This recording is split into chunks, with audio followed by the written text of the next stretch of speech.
Hello, and welcome to my Lord in continued endorsement into misery. We're doing the Guns N' Roses. Can I say it's part two? Because I realized that the quest was yeah. Anyway,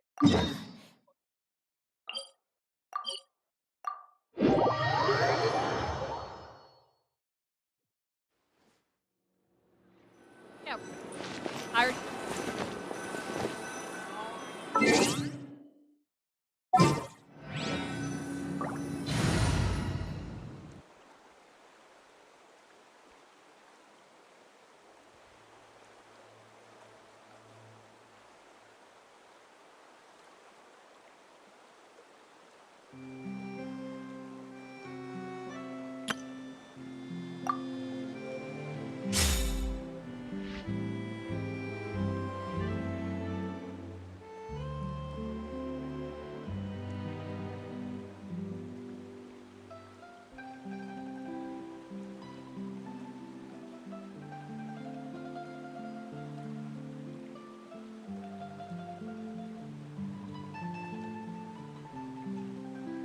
cracked open the whole.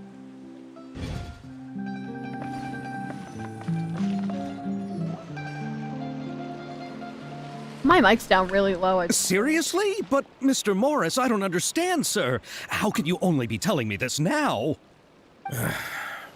I'm afraid that there's nothing really I can do. I'm really facing a crisis. My hands are tied. But what about my film? Well, I'm afraid you'll have to come up with something on your own. Take it from me. Sometimes you just have to let things go. Same goes for this film festival.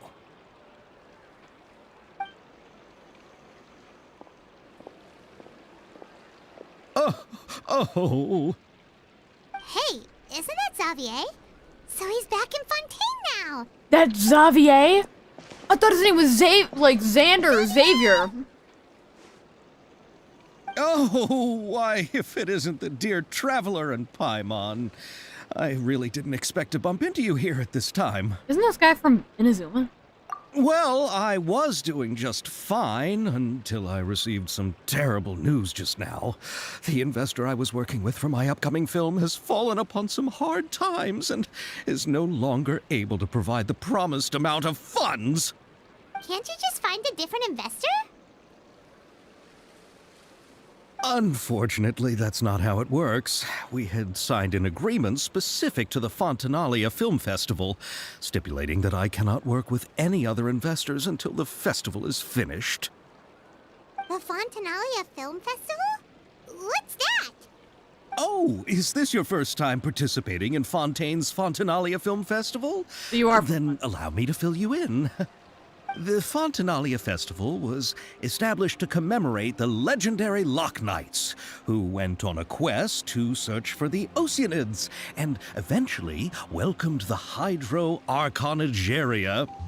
The holiday is deeply connected to the founding of Fontaine, as well as its unique laws and trials. It's one of the most important festivals for this nation. But what's with that weird expression on your face? It's like you're trying really hard to remember something. I was just trying to recall the exact description from the books, in order to avoid any unnecessary arguments over semantics. I usually try to recite things straight from the source. Well, either way, Paimon thinks she gets it now. It's just like the Windbloom Festival in Mondstadt, and the Lantern Rite in Lille. Yes, those are festivals of a similar variety. Who doesn't like a good festival? And just like those of other nations, Fontaine will hold a plethora of events around this time each year. To commemorate the Loch Knights, people will imitate them by putting on special costumes, raising golden cups, and going door to door asking for pure water. But a few years ago, Lady Farina started to find the whole idea a little drab, and so decided to change the part about pure water to sweets. That really doesn't surprise Paimon at all. The Sounds whole amazing, thing what that seems sounds more like. akin to a carnival now, and it's quite popular among the kids. Every year, you can hear a bunch of them saying, "Trial or treat." Oh, that sounds pretty Oh, fun. that's cute. It's like But trick or how treat. does that connect back to the film festival you mentioned? Ah, yes, it appears I've strayed off topic. I just got too excited after seeing you. Let me get back to the point. The Fontanalia Film Festival is an event proposed by the Fontaine Film Association this year. Now that film technology has matured as a medium, it's the perfect time to introduce more people to the art form. During this time, people may submit films to be evaluated, and the entry with the highest score will be given the Farina Award by the association. The what award? The Farina The Award. Farina Open your ears, Award. Pie Mom. You know, after the Hydro Archon. I want that! He coined it while Lady Farina was still in power, but even though things have changed, no one has made any motion to update the name. Perhaps everyone still thinks of it as a pretty appropriate name. Even though she isn't the Hydro Archon any longer, Lady Farina is still Fontaine's superstar. Anyone with eyes can see the way she shines on the stage. Huh. Alright. Guess the name does work pretty well when you put it that way. Oh, I'm gonna but fight you who for would have that, guessed Tro- there'd be an issue with the funding? How will I ever explain this to Miss Chiori? Not to say all the other actors who traveled all the way here from Inazuma. Chiori? Sounds familiar. Where have we heard that name before? Yes, that's her. I asked her to oversee the event's art direction, including the design of the actors' costumes and appearances. Oh, Paimon remembers now. Navia said that her clothes were designed by Chiori, and Kirara's outfit too. How to describe her? Well, she tends to be pretty direct and can be very forceful when it comes to dealing with people. The fashion world in Fontaine has dubbed her the Thundering Seamstress. Her remarkable designs have led many Fontainians to become very interested in Inazuma. Anyway, Chiori is acquainted with all the actors I've invited from Inazuma. Without her help, I don't think I would have been able to get such an international cast for the film. She really is a kind soul. Who are the actors from Inazuma? Do we know them? Why don't the Probably. two of you accompany me to the Aquabus station to welcome them? There's Judging no from way the in hell time, we don't. the Aquabus should be arriving shortly. Chiori will be waiting to meet me there as well.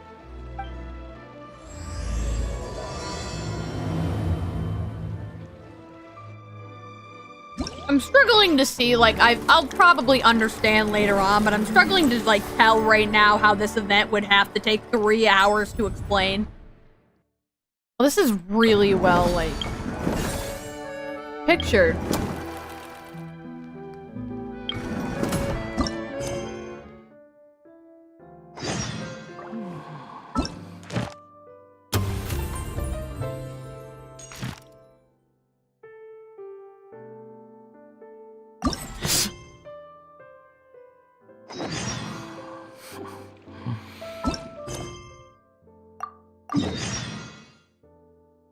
Where even is that?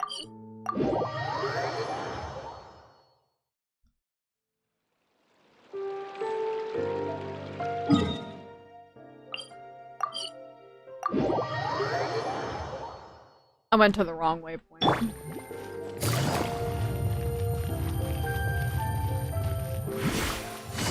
Maybe I didn't. Where is you? Where are you taking me? Oh, you're taking me over here. I know where you're.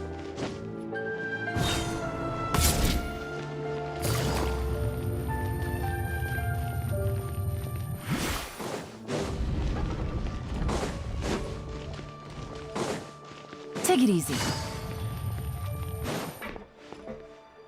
Jesus, you're taking me all the way up. Ignore my, like, excessive crunching. I'm really hungry, so I only have these chips for years.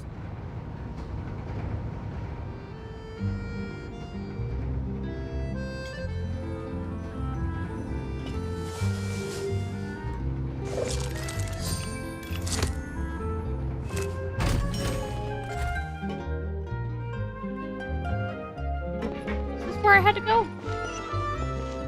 No. Which thing am I going to? Oh, the Clementine line.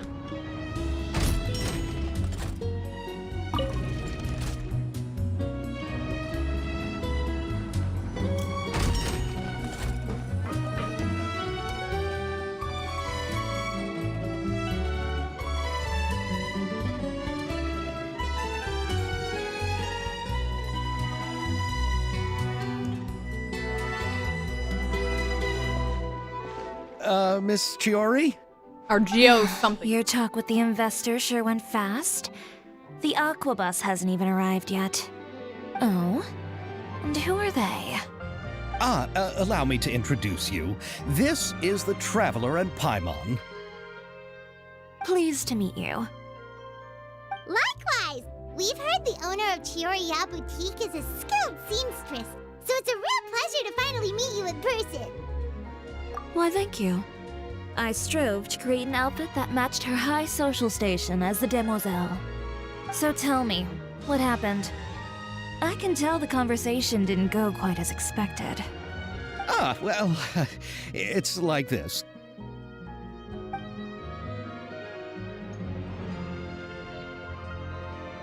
Ugh.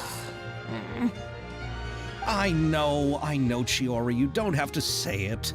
You did remind me that this investor was a little bit sketchy. Yes, there's no doubt about that. But how could I pass it up? He offered me twice as much as the others. And therein lies the problem. Yes, but just put yourself in my shoes. After obtaining such an excellent script, it's only natural that I would want to make the most of the film. The budgets that the others had proposed were nowhere near enough. It's difficult to find someone willing to front such a large amount of mora, so... Don't be sad, Xavier. We might be able to help scrounge up some more together for you. I probably can put like a down payment on it, like right now. Thank you, Paimon. That means a lot to me. But the cost of the film is staggering. I'm afraid that any mora we can scrounge together in a short amount of time won't even be able to cover the actors' fees. We need to move on. What's happened has already happened, and there's no changing it. But now's not the time to give up. What? You're saying that you have a plan? No, that's not what I mean. I'm simply saying I wouldn't give up just yet. The actors I recommended aren't just after Mora after all. He really saved his ass, man.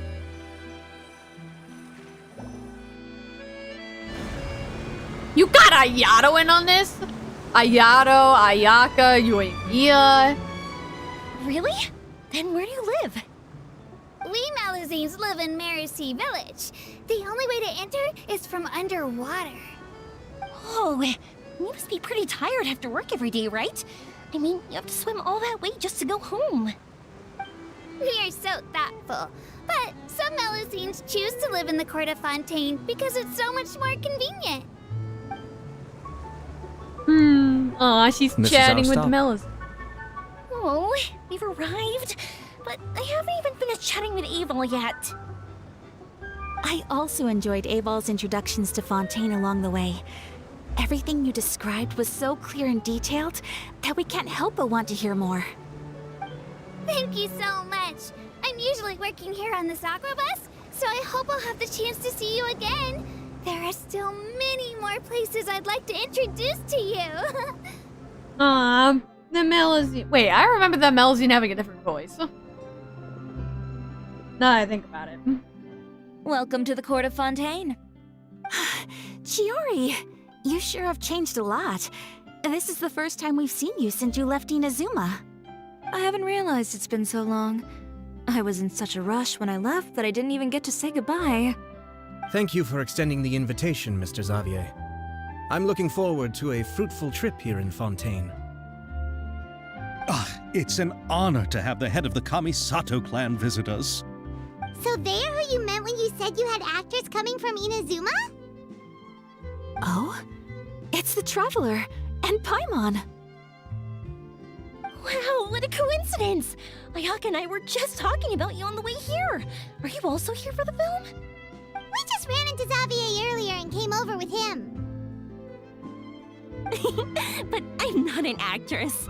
Sir Kamisato and Lady Ayaka are the real actors here. I'm just tagging along with Ayaka to have a good time together. Aw, they're on a girls' day. Ayato can be one of the girls. About that, I mean, how was I supposed to contact you when I was making preparations for the film? I figured you were probably busy, and I didn't want to disturb you. So I could only keep you in the back of my mind while I sought other actors to play the lead roles in the film. I had been thinking about a surprise reunion with you during our trip here, but you still managed to surprise me first. We get the jump on him. Oh, so you all know each other already. My, what a coincidence. What are the chances everyone could be brought together here like this? Why don't we go to Hotel de Boer and catch up over a meal? I've already made a reservation. Huh? Did you reserve 2 spots for us too?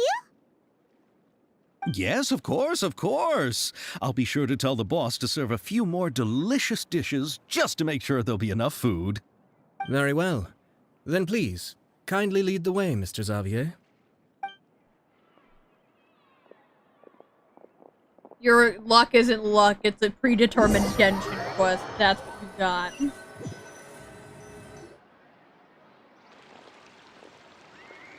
Wow, the buildings in Fontaine are so tall. Just look at how big they are. And there's the fountain that Aval mentioned earlier. It really is a magnificent sight. And look at that huge spinning sphere. Where does it get its power? What even is that for? Wait a sec. Could it be one of those clockwork mecha we've heard so much about?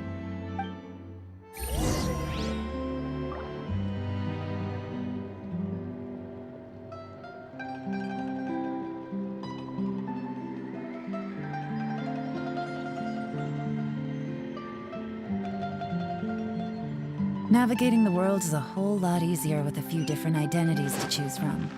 Need me to come up with some for you? Where are we going? Here?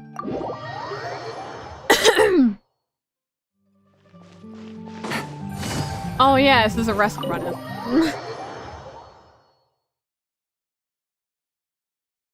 Me try to figure out what I'm talking about, simulator. So this is what food from Fontaine is like. It sure is different from what we have in Inazuma. How should I describe it? It seems like you have to go through a lot more steps to make them. And the flavor has many layers too. Yes. When I first went to Inazuma, I actually thought the food there tasted a little too bland. It took some time for me to get used to it. Let's get back to the purpose of this trip for a moment, shall we? How have preparations for the film been coming along, Mr. Xavier? Well, I've already assembled most of the film crew, a lighting specialist, a prop manager, and a costume designer. I've also bought the copyrights from the novel's author. Oh, it's called The Two Musketeers, right? I read the script. The Two Musketeers? The story What? is pretty good. Originally, I was planning to start filming as soon as Sir Kamisato and Lady Ayaka arrived in Fontaine, but I'm afraid I've run into a bit of a problem. Oh? What is it? It has to do with the film's investor, Mr. Morris. He suddenly informed me this morning that he's encountered some financial trouble and will be unable to release to me the amount of funding agreed upon. It's said that Fontaine's legal system is well developed. If he has violated the contract, then can't you simply take him to court over the matter? Well, I'm still more concerned about filming. Even if I were to take him to court, I'm afraid it would take months before the case could even be heard. I got this. Then, is there a way we could raise funds ourselves to solve the problem? I've considered that option too, but unfortunately, it's difficult to gather such a large amount of mora on such short notice. I can get you a Besides, court we case have in to 3 consider seconds. the film festival submission deadline. Mr. Xavier, if Ayaka and I were willing to perform for free, would that resolve the problem you are currently facing? What? No, out of the question. To have you come all this way just to act for free? Oh, no, that won't do. There's no need to worry, Mr. Xavier. My brother and I had actually intended to work for free after receiving your invitation. Inazuma has only recently reopened its borders, and needs to strengthen its relations and cultural ties with other nations. We didn't have many collaboration projects with Fontaine in the past, so we hoped this trip would serve as a good start for the future. Indeed.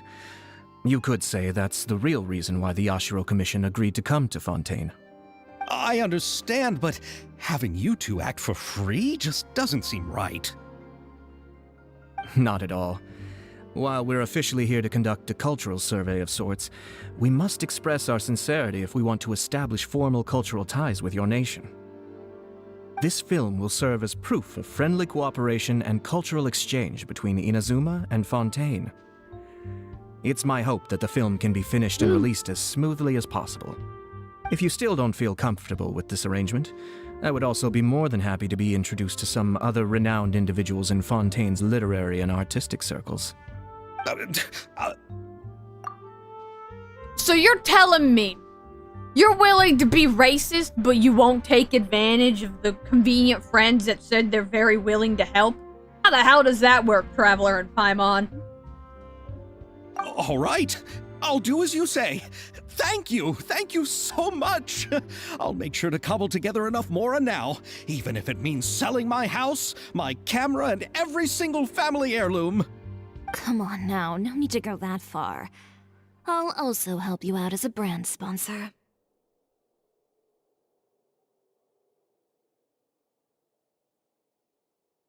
How does it feel to get, Me too! Even though I didn't bring much more to spend on this trip, it's still better than nothing. You are too kind, all of you. I really don't know how to... Ew. Alright, enough about that. Now that we have Xavier's savings, my support, and 2 leads who are willing to act for free, I think we will be able to make this happen. So, instead of Mora, you'll help with filming and production. Oh, but how can we help with that? We don't know much about making a film. Alright, pull yourself together, Xavier. Tell us if there are still any open positions left among the crew.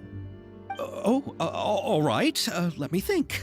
We still need a camera operator, a clapper loader, and someone to manage logistics. I originally wanted to personally serve as director, but I've been too busy working as the producer. So the positions of director and director's assistant will also need to be filled. Paimon knows what the director and the logistics support person do, but what's a clapper loader? The clapper loader is responsible for using the clapper board to record and organize the information of each shot when the camera operator begins shooting. The work requires both patience and careful attention to detail.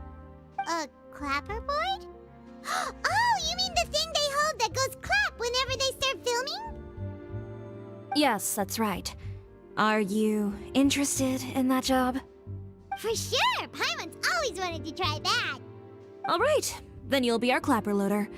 I can find someone from the store to help with logistics. What do you think, Xavier? Fine by me. As for our camera operator, I was thinking of letting the Traveler take the role. Oh, she's great when it comes to using a camera. Paimon can't even count how many things we've taken photos of during our journey. Yes, that's also what I was thinking. I noticed the Traveler had an eye for photography and composition when we worked together previously. I'm sure that's due to the Traveler's journey across Devat and all the places they've seen. After so many adventures, using a camera must be second nature by now. What do you say, Traveler? Are you interested in the job? Thank you. It really means a lot to me. Come on, friend. Let me give you a big warm hug. So all that's left for us to find is a director and an assistant. Oh, me! I want to be the director's assistant. All we need to do is help the director, right? I can handle that. All right, then all we need is a director. Oh, all the well-known directors in Fontaine are probably also busy working on their own films these days. I'm not sure who will have time to help. Oh, Farina helped out a theater troupe recently by serving as an artistic consultant. She could be a good director, right? Besides, it's not like she has anything else to do right now. Will you fucking stop with that? Farina? Do you really think Lady Farina would be willing to help us with our humble project? Isn't that the name of Fontaine's Hydro Archon? My brother has already informed me about what happened here in Fontaine. Yep, that's her. She helped out a theater troupe not too long ago, and now she's taking up work as a director. Well, Oh, I saw that musical. Her performance was perfect, and the storyboards were also excellent. Don't let her former identity intimidate you. She's the best candidate we can think of right now. You'll never know until you give her a shot. Fine, you're right, Shiori. I'll do anything for the sake of my film. Anything! Then I'll have to ask the Traveler and Paimon to show me the way to Lady Farina's residence. I just hope she'll agree to help. Do you need us to also come along? No, there's no need to trouble you with this. Besides, you've just arrived in Fontaine, and I'm sure there are many places you would like to visit. Just leave this task to me. It's part of my duties as the producer. Very well. Then we'll be waiting to hear the good news. I'll go with you. By the way, you might want to consider bringing a gift. And don't worry, we won't simply drop you off at Farina's place. We know Farina pretty well by now, so having some familiar faces there should help your chances. Besides, the whole thing was our idea in the first place. All right, then I'll start making preparations. As for the gift... Sweet. A gift for someone who was once seen as the Hydra Oricon. I wonder what she would like. Sweet. I recall that Lady Farina once fancied a clockwork ring, so perhaps I should get another exquisite clockwork contraption for her. Huh? Can't we just bring some desserts, like the Fontanellia mousse? But wouldn't that be a little too cheap? She does like desserts, though. Isn't the Fontanellia Festival happening right now? I heard Avel tell us on the Aquabus that Farina introduced the tradition of going door to door and asking for sweets. To do something like that, she must have a real sweet tooth. I agree with Yoimiya. If the gift is too fancy, it might actually make her feel more uncomfortable. Alright then, let's go buy some Fontanellia mousse!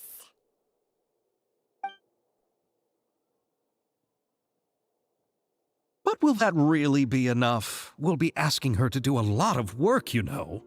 Shut up. You're right.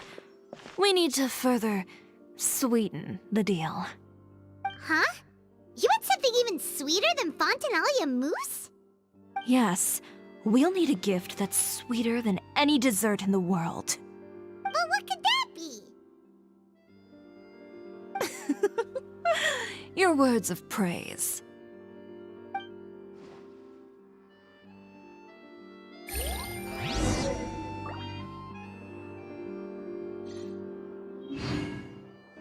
Shit, I have to like make it? Like, you want me to make it? Like make it? Damn, shit. Where's a furnace when I need one? We're at a goddamn clothing boutique. No, we're not in a clothing boutique. We're at a... We're somewhere. Over to Remo! Where you yours fly? I don't think I have flying. Like... This is clearly a shop. I wonder if, like, Farina lives somewhere. We're here! This is where Farina lives. Okay, I'll go knock on the door.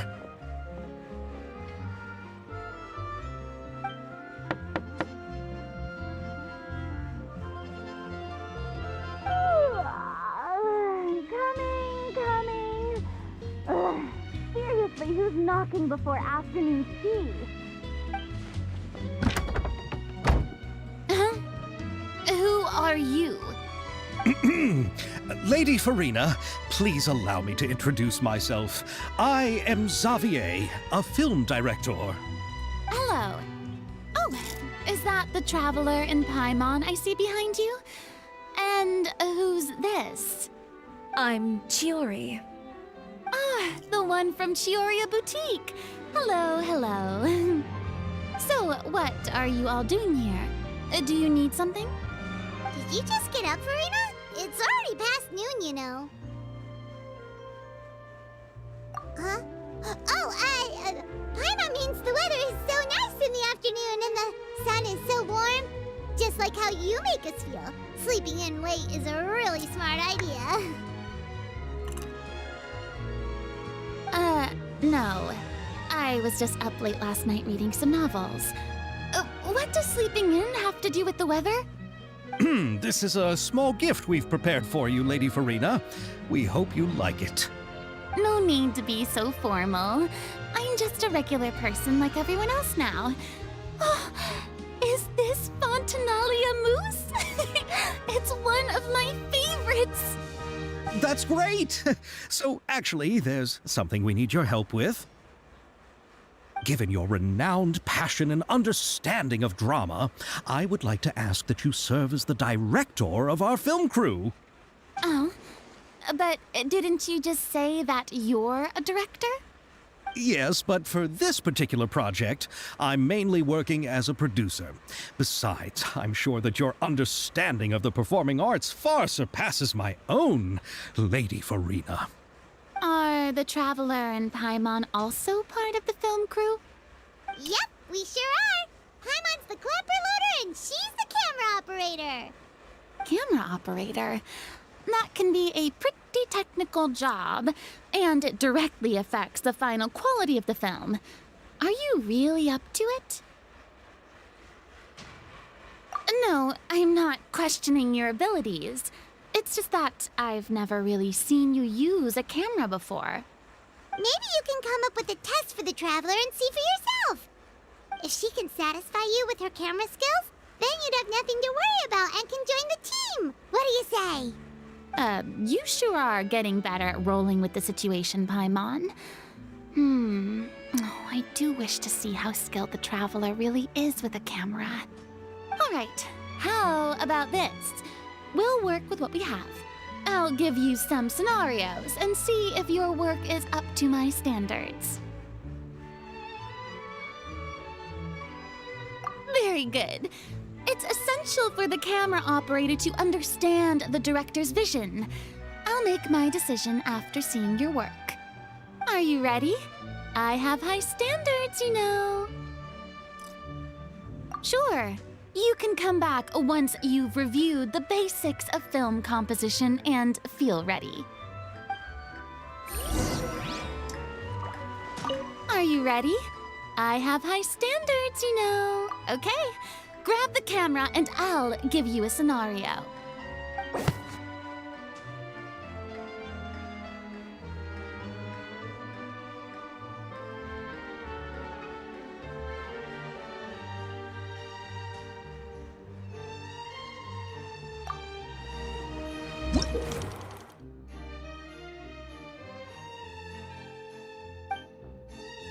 What the hell?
Actually, looks good to me.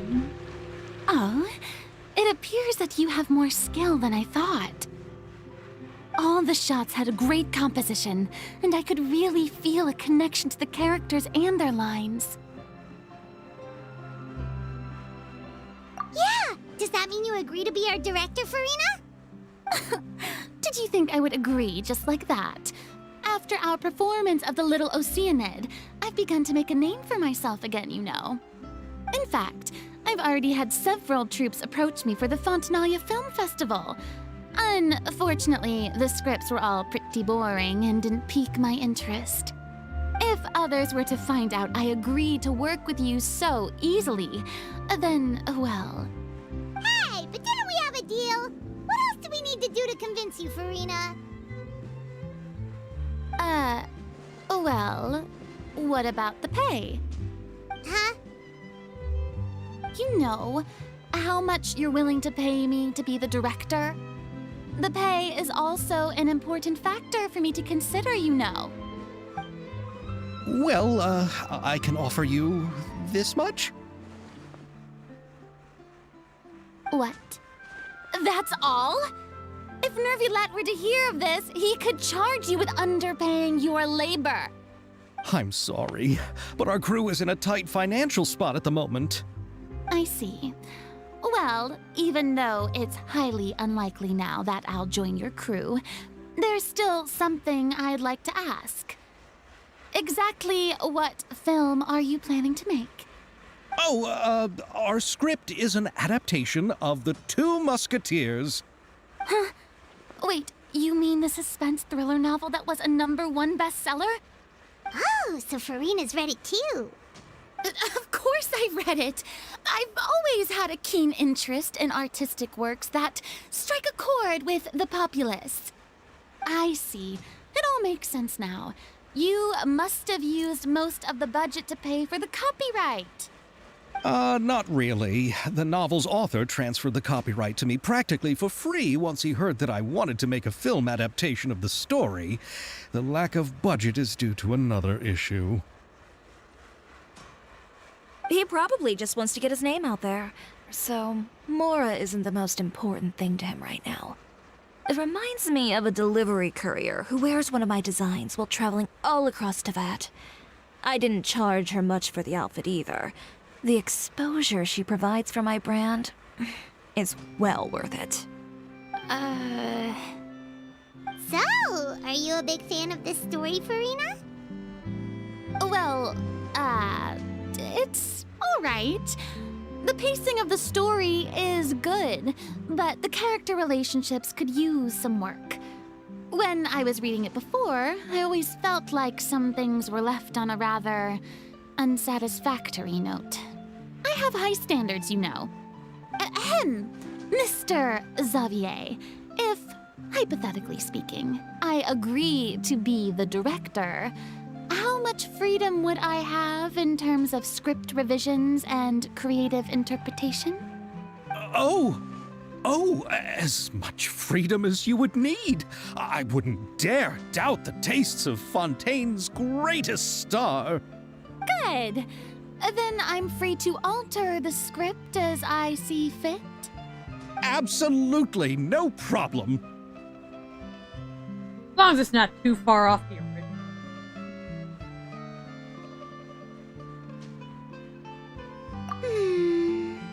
All right. It seems that your crew really can't go on without my care and direction. So, you agree? Yes, I agree. Although the pay is well below what someone of my caliber deserves, a great script calls for a great director. I mustn't let a perfectly good story be ruined due to lack of funds. If you have fine cheese and bread, you wouldn't just let it sit on the counter and get moldy just because you lack an oven, right? Oh, Hydro Archon above! I'm not dreaming, am I? Somebody pinch me. You are. The Hydro Archon's There's dead. no more Hydro Archon, you know. And it's still a little early to celebrate. There's a lot that goes into shooting a film. Although the trickiest tasks of finalizing the script and casting the actors have already been taken care of, we'll still need to reserve filming locations. Not to say set up lighting and props. And by the way, since we'll be filming The Two Musketeers, we'll need to find an action choreographer. Ideally, a professional who has actual experience with muskets. Yes, I've thought about this as well. I was hoping that you might know someone who could handle the job. Me? If this was before, I could have simply asked Glorand. but it's already been some time since I last talked to her. Navia can also use firearms, but unfortunately, her style is quite different from that of the characters in the story. Could we ask the Special Security and Surveillance Patrol?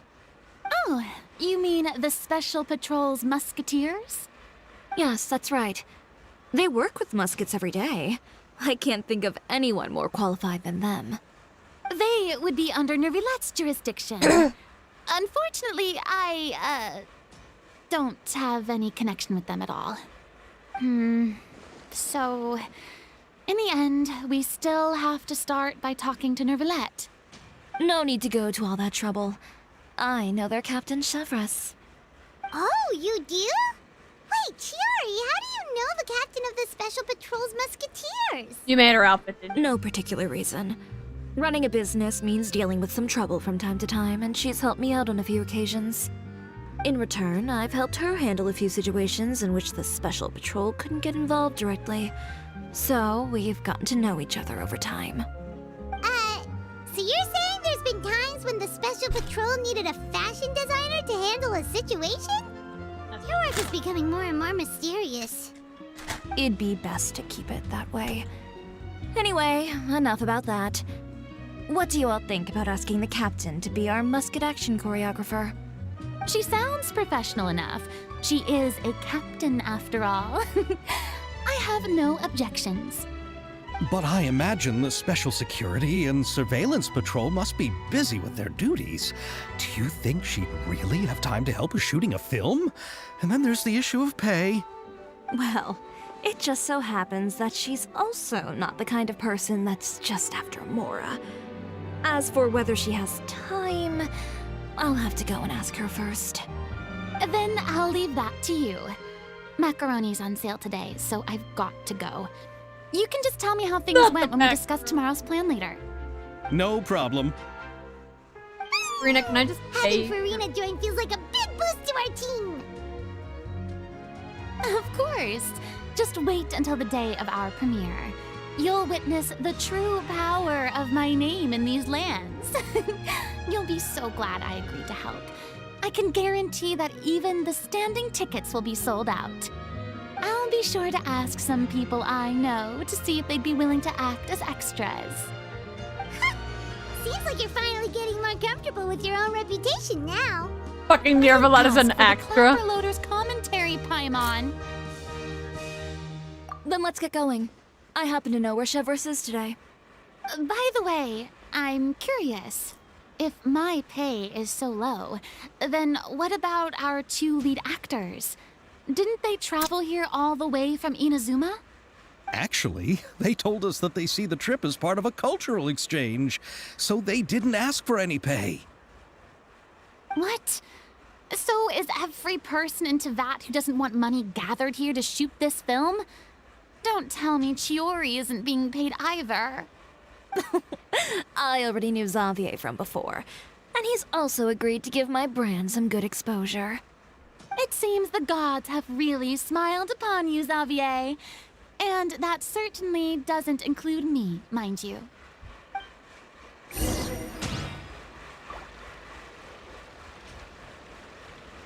Did you need to write the whole thing?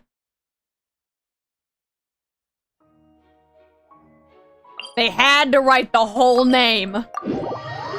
Go look for the captain of the I didn't read it all.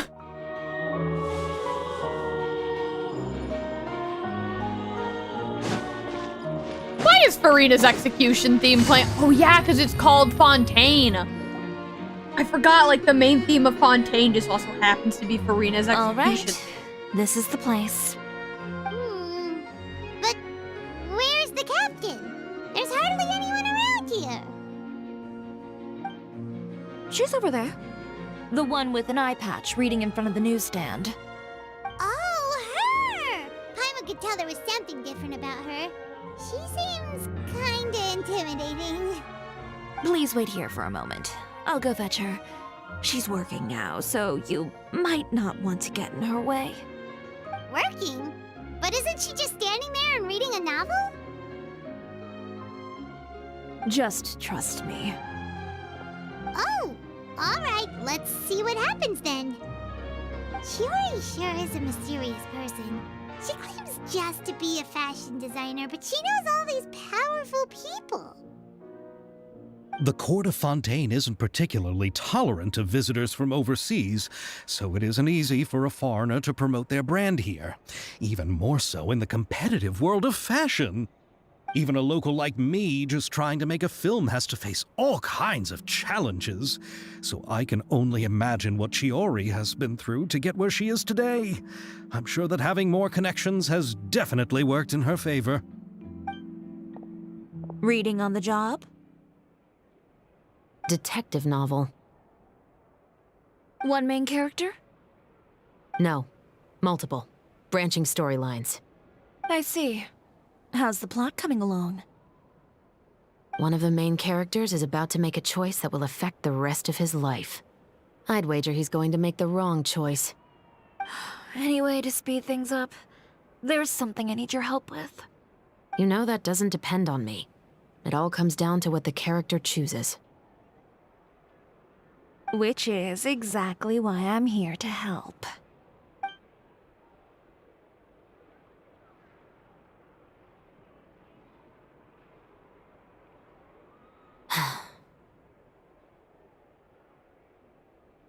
All right.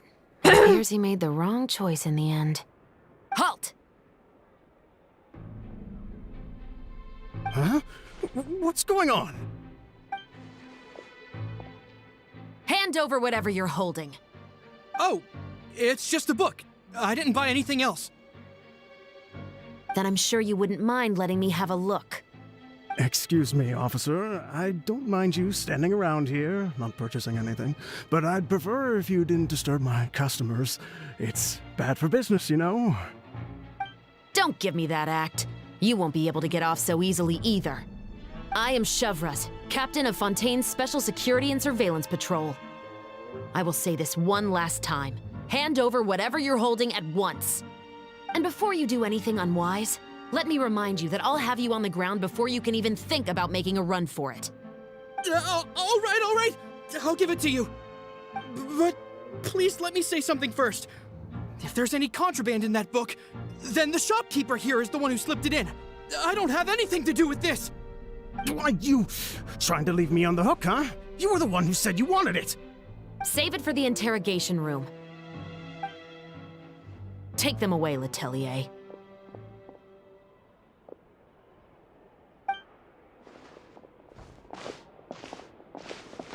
What's going on here? 1 second you're reading a book and the next you're escorting people away. And who are... Oh! Aren't you the traveler who's been all over the papers recently? Chiori, I'm assuming what you wanted to ask me about has to do with them, right? Maybe I can let you in on what's happening then. Now that Vacher has been brought to justice, no new shipments of synth will be made and distributed to sellers. The Fontaine guards have been busy collecting the remaining synths still circulating on the market. And thanks to a tip from our reliable source here, this should be the very last batch. Oh, so you were pretending to read a book in order to catch the bad guys. Oh, Paimon almost forgot to introduce ourselves. Paimon is Paimon, and this is the Traveler and Xavier. Hey, I'm Chevras. You probably already heard me introduce myself, so I won't bother repeating it. I actually already I like her voice. It's Yeah. Like, Why didn't you make a move as soon as you had the chance? Were you worried that my intel wasn't accurate? No, I wanted to see if the shopkeeper would turn himself in first. All he had to do was come up to me and say that he didn't know where the synth had come from. If he did that, then I wouldn't have had to press charges on him. He had the whole day to turn the synth over to Chevras. But instead, the moment I came up and blocked Chevras' line of sight, he took the opportunity to sell it off. Yep, he made the wrong choice, even though the right choice was right there in front of him. But you knew they wouldn't make the right choice. Yeah, I knew. I was just hoping I'd be wrong for once. Enough about that, though. What did you want to ask me about? Oh, you see, it's like this.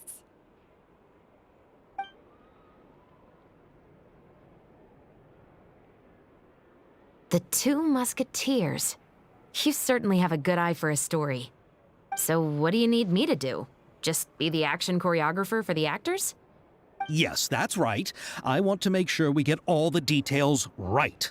I want the actor's posture and understanding of firearms to be as realistic as possible. However, I'm afraid this work will require a bit of your time, since you'll have to be present whenever we're filming. Also, as for the pay... No need to say any more. I'll join. Huh? Just like that? Y'all are getting really fucking lucky here. Like, this is stupidly lucky. Like, this shouldn't even be possible. Really? You're willing to help us with our humble film project? Sure, it's no big deal.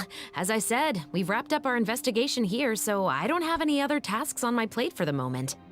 Besides, I personally really like this novel. I even have the collector's edition at home. Stories where justice prevails over evil never get old for me. Then we've got a deal? Yes, I'll see you on set tomorrow. Oh my! I can hardly believe it! I should tell Lady Farina immediately. Oh, and I must tell the prop manager and lighting technician to get everything ready. We start filming tomorrow! Calm down, Xavier. The film is going to take more than just a day to finish. Still, I should also head back now and start preparing the actors' costumes and makeup. Alright, guess that's it for today then. Traveler, Paimon, please stay for a moment. I have something to tell you. Then I'll take Xavier back. Poor thing. He's so excited that he can't even walk straight anymore. I don't want to spend our first day fishing our producer out of the fountain. He'd better. Take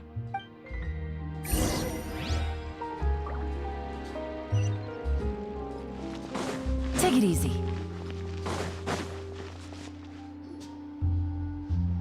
So what did you want to tell us, Chevres? Have you read The Two Musketeers? The story is about a pair of children born into the household of a baron and their struggle to survive together and take revenge for their mother. They were raised at the baron's estate, where their mother worked as a maid. The two were illegitimate children that the baron had with the maid, so they were never treated well by anyone. Oh, I love stories like this! One day, upon returning home, they found their mother had been murdered and left dead on the floor.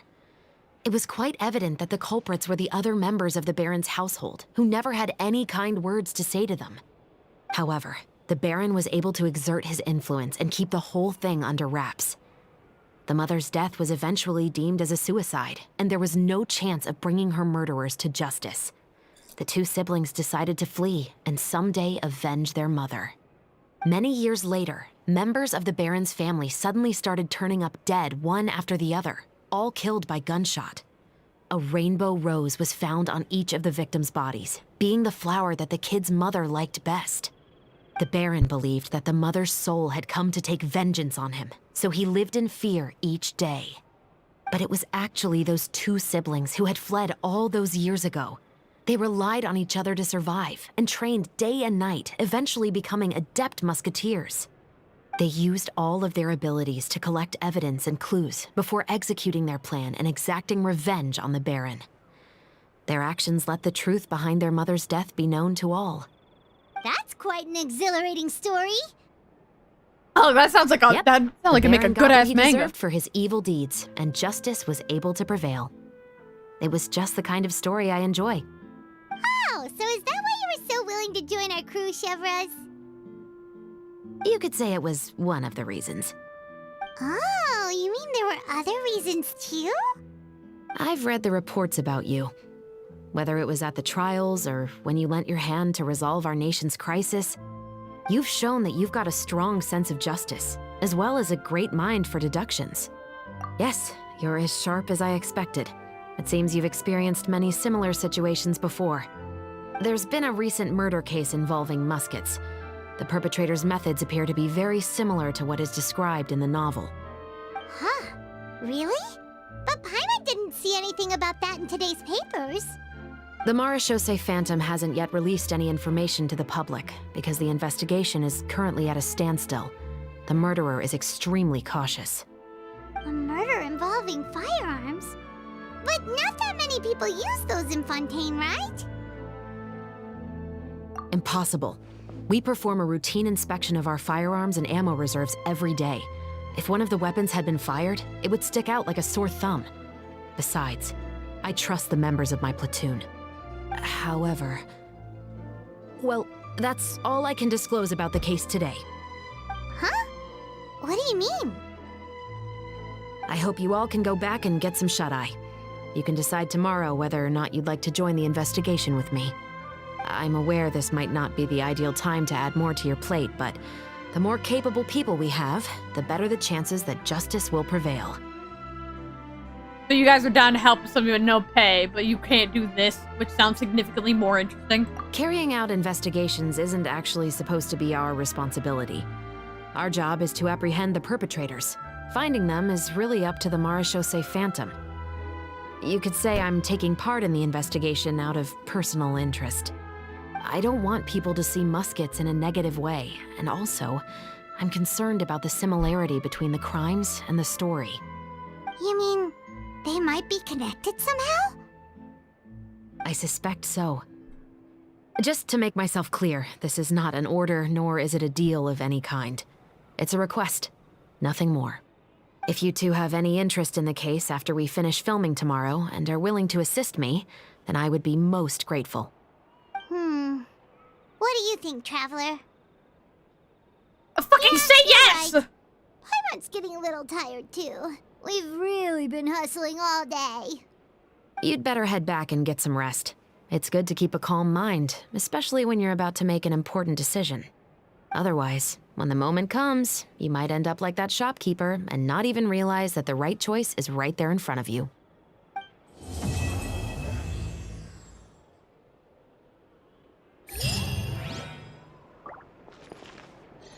I'm slightly more interested about the quest. What I'm not interested in is how long this shit takes.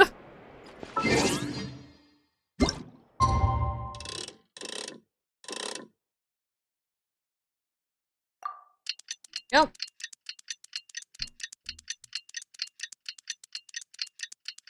But I guess I can see why this would take so long.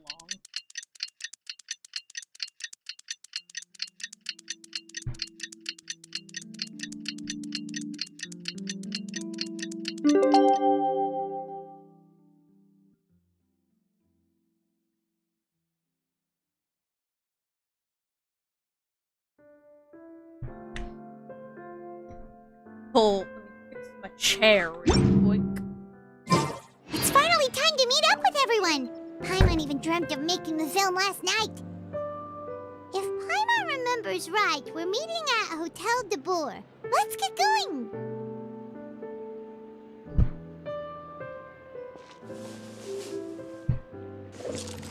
Sorry, I gotta like get comfortable here, because no. It's a 3-hour long quest, and we're only an hour, not even an hour now.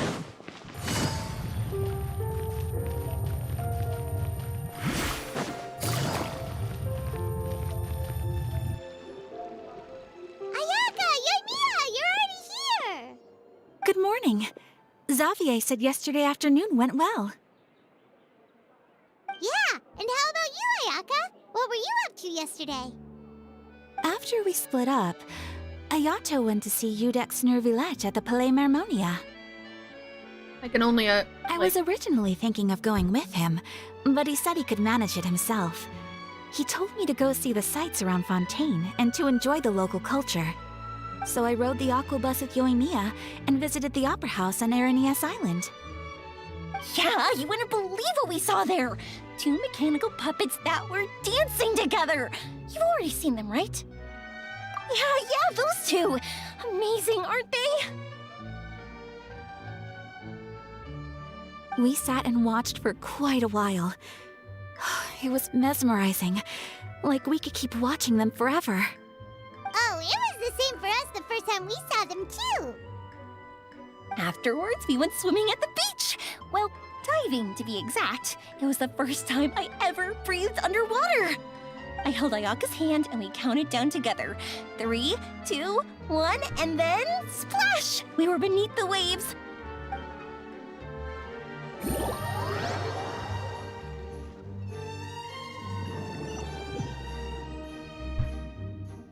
At first, I didn't dare to open my mouth. But once I couldn't hold my breath any longer, I decided to take a big breath in. Turns out the water wasn't as salty as I imagined. It didn't really taste like anything at all. Before I knew it, I was breathing like normal down there. It was an amazing feeling. Ayaka said I was too nervous and needed to loosen my grip. She got used to everything way faster than I did.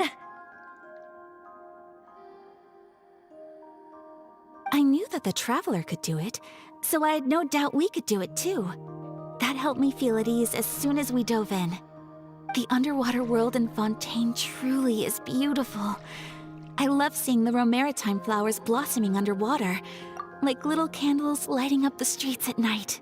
So wait, I like blank for a second. Can all Fontaine is like all people with a vision just able to breathe in Fontaine's water?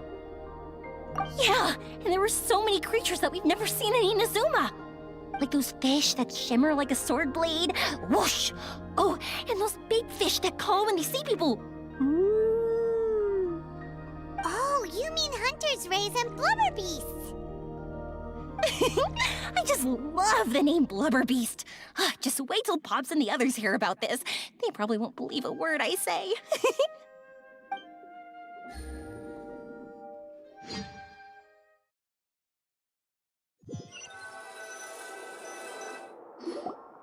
Yoimiya was down there for quite a while. It was dark before we finally rode the aquabus back to the city. I figured she'd want to sleep in today. Yeah, even I was worried that I wouldn't be able to get up. I still felt like I was drifting in the waves when I went to sleep last night. But as soon as I woke up today, I remembered that we'd all be shooting a film together, and I was ready to go. Speaking of the film, where's everybody else? My brother and Xavier were speaking to the restaurant owner about using the place as a filming location. They should be here soon. By soon, they mean right As for fucking the now. others, We're here. I've played too many goddamn Please excuse quests. my tardiness. I just finished the Special Patrol's 6-mile morning jog. 6 mile morning jog! 6 miles? I'm so tired. I heard you all chatting, so I decided to come down. I sure could use some of that endless energy everyone else has. Good morning, everyone. Me too, Farina, me too. Boarding. Can someone fetch me a cup of coffee? More milk, hold the sugar. Sure. I'd be happy to do that for you. No, you can't go anywhere. Please, have a seat over here so I can get started on your makeup. The last thing I want is coffee stains on my costumes. I can get the coffee. It's the perfect job for an assistant.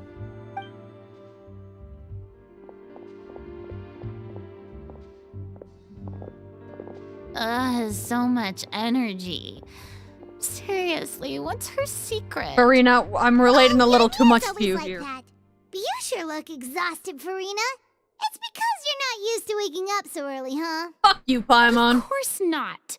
I spent the whole night reading the novel from cover to cover, marking sections that either need to be omitted or adapted. Wow. Paimon didn't expect you to be so thorough. Well, I was the biggest star in all of Fontaine after all. It takes more than just a pretty face to earn a reputation like that. I know how to get serious when the situation calls for it. I went all out when I was acting as an Archon, so why wouldn't I do the same for my own life? I mean, Here's your coffee, Director Farina. oh, she gonna spill it.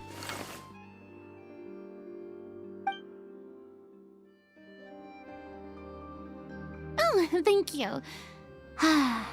The sound of being called director and the aroma of coffee feels almost as refreshing as hearing the birds chirping in the morning. Ah, it seems everyone has managed to arrive on time. We've reached an agreement with the restaurant owner. We are free to use the second floor to shoot our film. Really? That's great!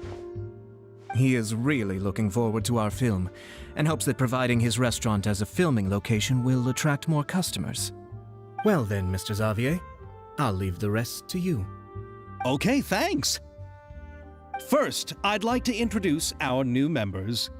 This is our prop manager, Veronique. She'll be in charge of all the film's props and items.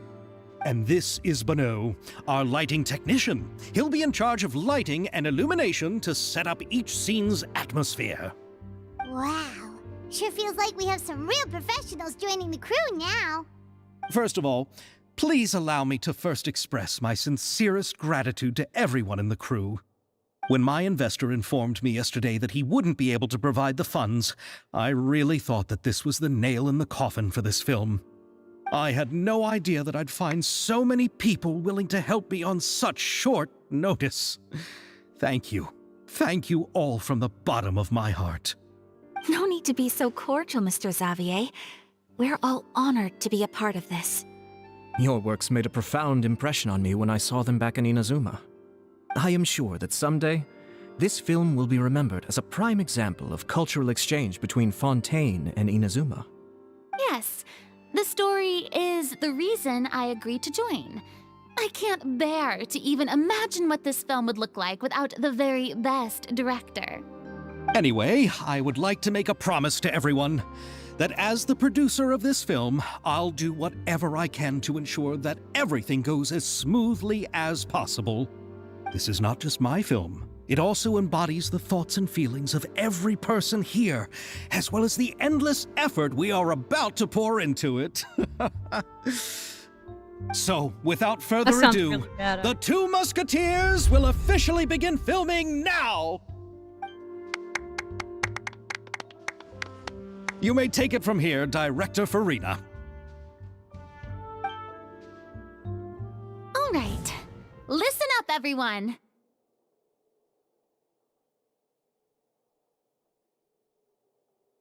The first scene takes place when the two young musketeers are living at the Baron's home, still unaware of all that is about to happen to them.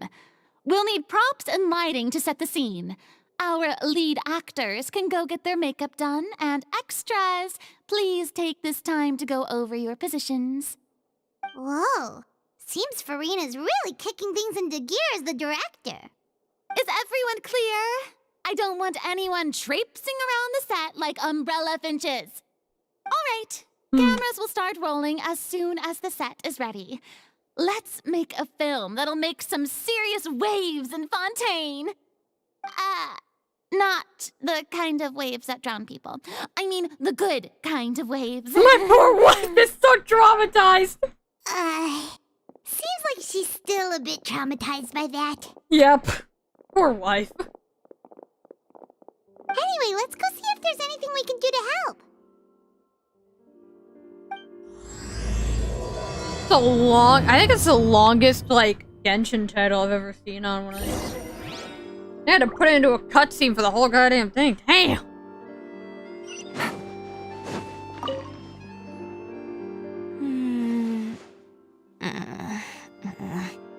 Ayaka has mentioned you to me before. She said that you two were great friends when you were kids.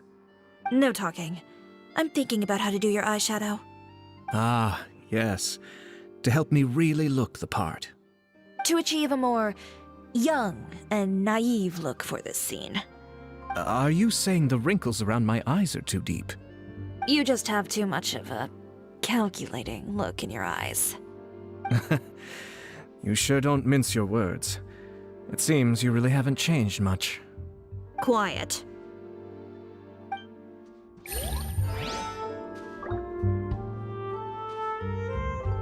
They didn't even really need help. I don't want to have. It sounded more like a diss track. How about here? A little more to the left. You got it. Hey, Yoimiya, do you need a hand? No, I'm fine. You know, doing the lighting is kind of like designing a fireworks show. It's interesting to imagine what kind of atmosphere the lights will create. I heard that the Traveler will be operating the camera and Paimon will be the clapper loader, right? Those roles are just perfect for the two of you. Really?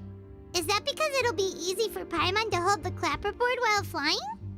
Well, sure, there's that, but that's not exactly what I meant. I just think that after all your journeys together, you two must have developed a super close bond and just naturally know how to work with each other. If I'm not mistaken, the director will want the cameras rolling as soon as the clapperboard goes clack.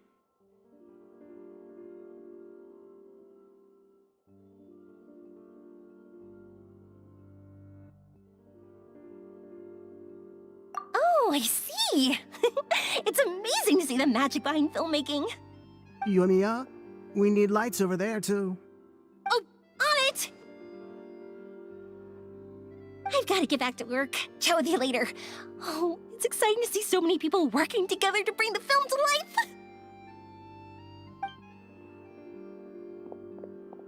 Seems like Yumiya's really getting into it. But she was right. We do have a super close bond, don't we? Paimon's really happy to hear that. I'm dying, you dying with me, Paimon. Ain't got no choice. Hey, Chevreuse. So, this is a real musket? No, it's just a prop weapon. Not bad. Have you seen a real musket before? Only in books and newspapers. I made this one based on the relative shape and proportions I saw in reference images. When we're filming, some special gunpowder will be applied around the muzzle, which will help create the flash and smoke effects of a real gun being fired. Which means it'll be up to the actors to portray the recoil. That's right. The sound effects for gunshots will also be added in post-production. Thank you, Veronique. I think I know where to start now. However, the musket's gears and firing pin could still use some work. Adding some wear on the metallic components will make them appear more realistic. Also, be sure to rub the muskets with some oil each time before we start shooting. That'll give the impression that the firearms have been well maintained. Good point. You seem to know a lot, Miss Chevreuse. I assume you use these types of firearms on a regular basis? I thought she had a Yes, bigger musket. I perform routine maintenance on my weapons every day. Just like we as people need to eat and sleep, muskets need to be cleaned and maintained. I also perform similar care for my sword every day, and familiarize myself with its shape and weight, to the point where it feels like a natural extension of my body. Yes, this way, our weapons will never betray us in the heat of battle. Yes, well said. It seems we have the same philosophy on this topic. Oh, sounds like they found a common interest to talk about. Mint. Though these props differ from the muskets I use, I can still give you some pointers. Good. I look forward to your instruction. First and foremost, never point the weapon at anyone, regardless of whether it's a real or prop weapon or whether you're holding it or it's on the table.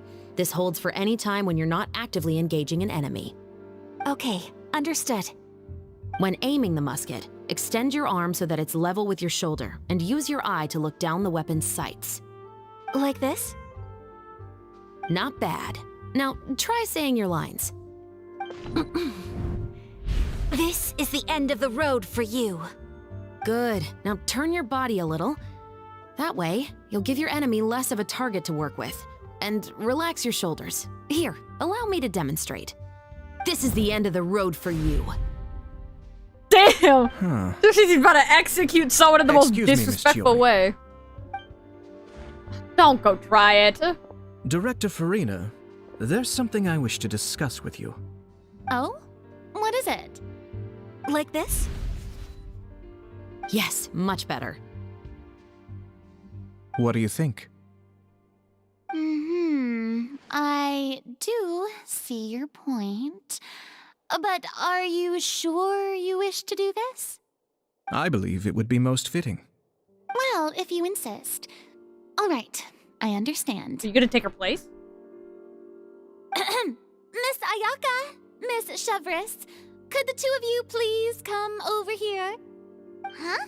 What's going on? Are we gonna start filming now? Let's go see.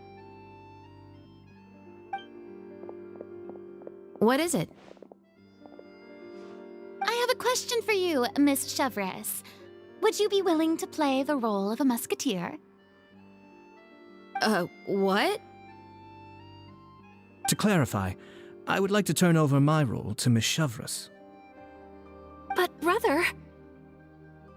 Don't worry, Ayaka. I actually view this as a good thing. I was becoming troubled trying to set aside some time to speak to the staff at the Palais Mermonia.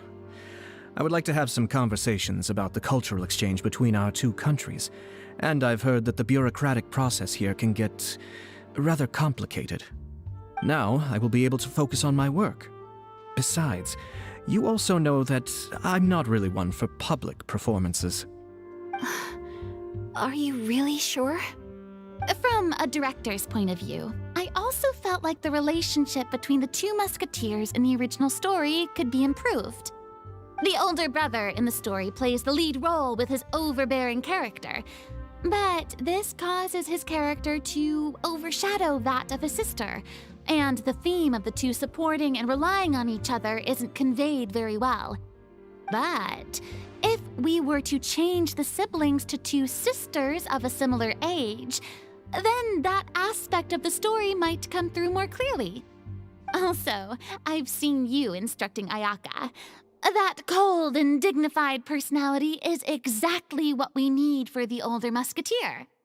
Of course, even with all these insights, the decision should still be made by Miss Chevreuse. Chevreuse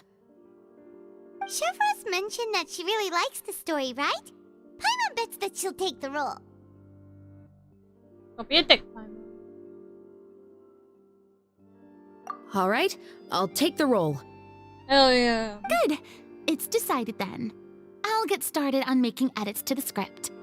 We'll also need to make some immediate adjustments to the lighting, props, and costumes. I have a feeling that our adaptation will be even better than the original story. You're doing a great favor for me, Miss Chevreuse. You have my gratitude. Don't mention it. I like this character, so if anything, I should be the one thanking you. Well, Hell since yeah. my brother is the one who brought up the idea, I suppose there's no need to worry. Let's go, Miss Chevreuse. I look forward to working with you. Please, just call me Chevreuse. Aww. Seems like you're really going out of your way to solve the problem I was having with your makeup. Surely you jest, Chiori. I assure you that I was mostly motivated by a desire to spend more time on formal business. Oh, come on. You really think I'd buy that? According to what I've heard from Ayaka, her brother is someone who can juggle 10 different matters at the same time. I'm sure you have other reasons for backing out. Perhaps. Ayaka always said she wanted to go out and see more of the world, just like the Traveler. But I feel that she needs not only to see other nations, but also to make some different kinds of friends. I think it would be harder for her to make new connections with me constantly by her side. I would like to give her some space. All right, go on. Spoil her some more. Ayato, it's too bad you're stepping down from the role. Paimon really wanted to see you act as a musketeer. No need to poke fun at me. I'd wager that you also felt that I wasn't the best candidate for the role. It's a little hard for Paimon to imagine you saying those lines. Yes, I've made an appointment to meet some people from the Palais Mermonia. Now, I will have some more time to prepare. Traveler, get the camera ready. Paimon, get the clapperboard. Actors, to your positions. We're about to start shooting the first scene. Go on now. And please take good care of Ayaka. Yep, don't worry.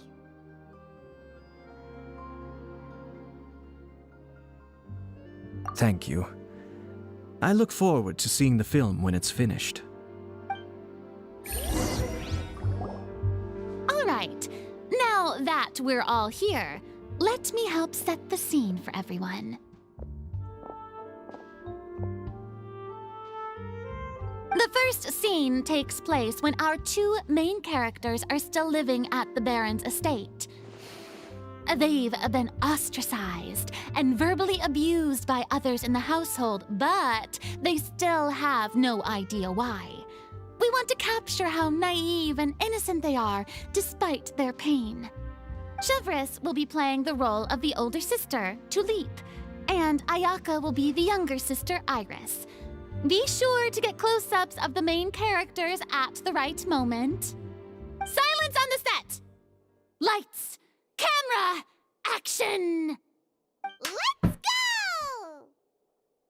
Tulip, Mother's been out for quite a while now. Perhaps she went to pick some flowers on the way home. You know how she loves flowers. Iris, Tulip, I'm home. Mother! You were out for so long, we were beginning to worry about you.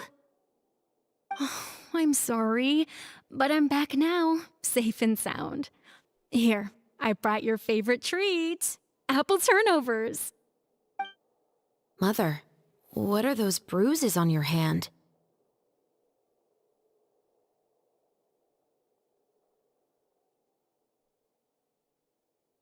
Huh? What bruises? Oh, I must have bumped into something while I was working yesterday. But I didn't notice them this morning. Then perhaps they're from when I accidentally tripped when I was out just now. By the way, did you have fun playing at home? What's the matter, Iris? Well, we've realized that no one really wants to play with us. They even took Iris's doll and spat at us. And they even called us names. They said we were... Shh. It's all right. Don't worry. Girls, listen to me.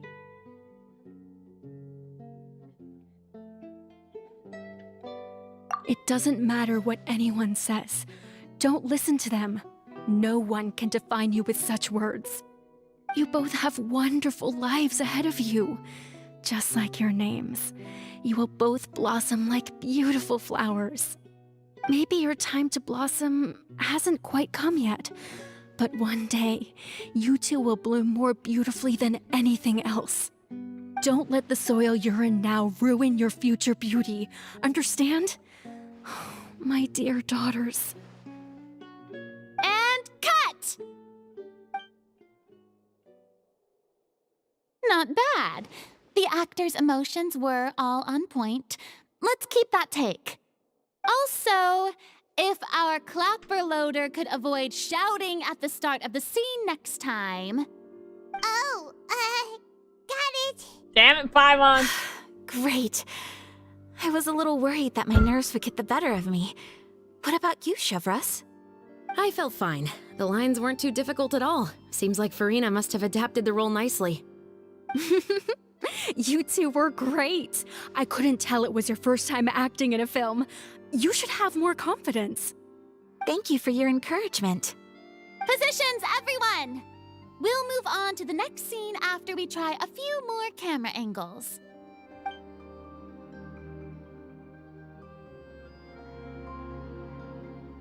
This scene is when our two characters return home, only to discover their mother has been murdered. Ready? Lights! Camera! Action! Mother, we're back! Mother?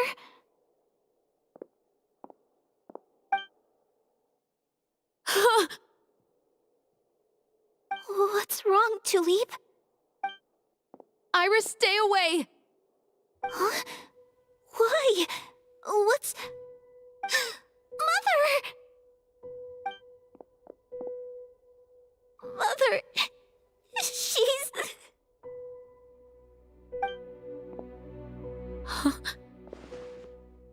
There's poison in this cup.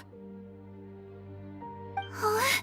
I could have sworn I've seen this kind of cup before. Those aristocrats.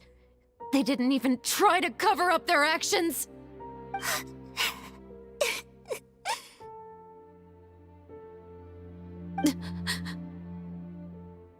Iris, we need to leave this place. Leave? But now that Mother is gone, Where can we even go? Anywhere. All I know is that we can't stay in this house. But are we just going to let them get away with this? We'll have our revenge, I promise you. Just not right now.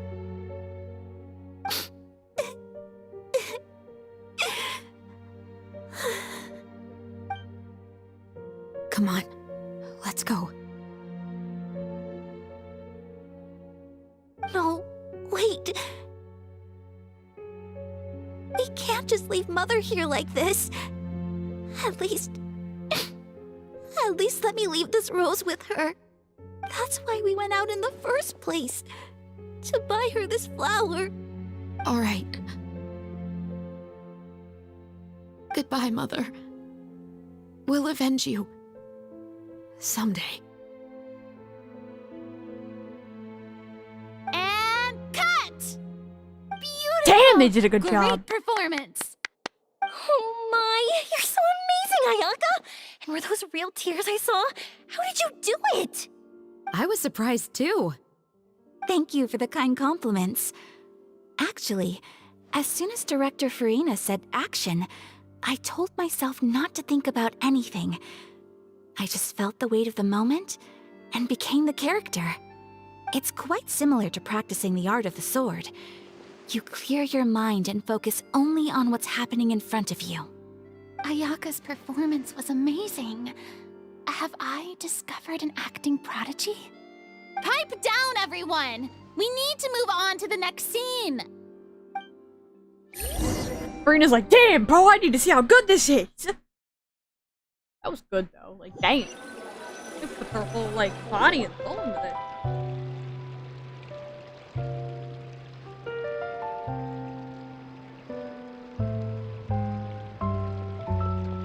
Huh? Are we done already? But Paimon wants to keep playing with the clapperboard. Fuck, How do you feel, Traveler? Is your arm sore from holding the camera all day? Good work, you two. You too, Shivers. You were quite the actress today. I've read this novel many times before. I have a good grasp of my character's mindset. Anyway, do you remember my request from yesterday? Oh, right! We were having so much fun that Paimon nearly forgot! You have a case where the murders seem really similar to the cases in the novel, right? So, how are they similar exactly? In the story, the main characters grow up to become two musketeers, always using their guns to carry out their revenge. And on each of the victims, they place a rainbow rose as a signal that they've returned. Yes, that's correct. We found rainbow roses just like in the novel. Seems like you're connecting the dots now. It's that dude who couldn't give the funds, isn't it? Oh, that does sound pretty concerning. Especially after seeing the script today. Oh, now Paimon can't stop wondering what kind of ulterior motive the murderer might have. What do you think, Traveler? You're smart. Paimon wants to hear your thoughts.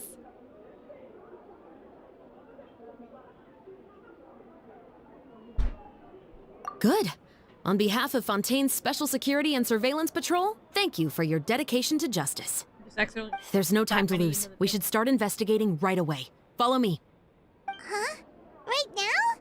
But we just got done filming all day. Paimon's so tired. Don't be a wuss, Paimon. The most valuable intel always comes after nightfall.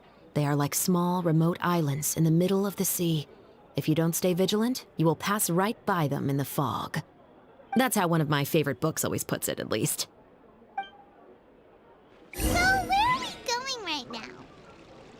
Let's start by checking out some workshops that sell mechanical components. If the culprit is making their own weapons, it's very likely that they'll visit those sort of places. Oh, so we get to go to the one ladies and ask, like, if she's making any weapons recently. Specifically muskets.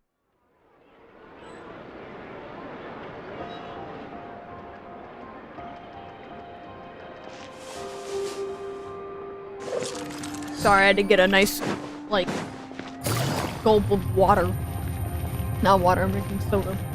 Weird. Even though it's no longer New Year's. Welcome to Why are we here? LeChaux's Clockwork Workshop. How can I help you? Hello. I'd like to know if anyone has purchased some special components lately. Special components? Sorry, could you be more specific?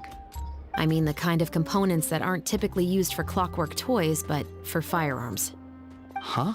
For firearms? No, we don't sell those sort of things here. Don't misunderstand. I'm not here to cause any trouble. We are merely investigating a case, and we're hoping that you could cooperate. Well, to be completely honest, I'm not even sure what kind of components that would entail. Has anyone ever purchased components here as an individual rather than on behalf of an organization? We have a lot of customers who buy toys, but those who buy components are all regular customers who buy in bulk on behalf of their organization. Is that so? I understand. Thank you for your cooperation. You're welcome. It's the least I can do.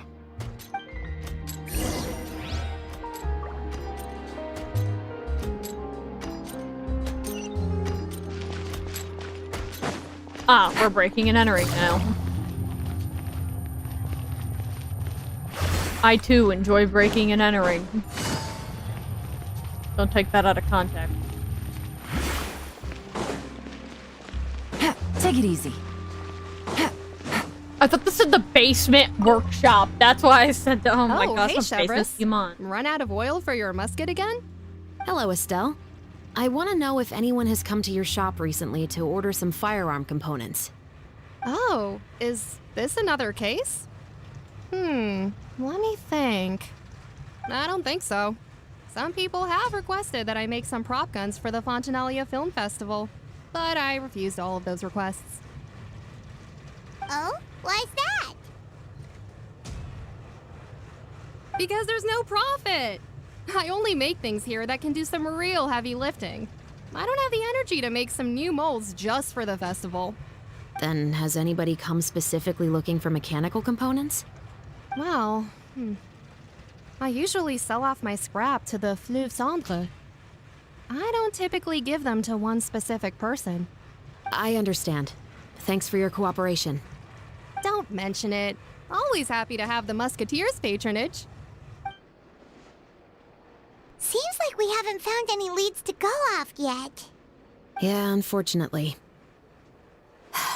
All right, let's head to Fleuve Cendre next. Huh? Are you sure? People might not be so thrilled to see the captain of the special patrol there. You think Where so, is huh? that?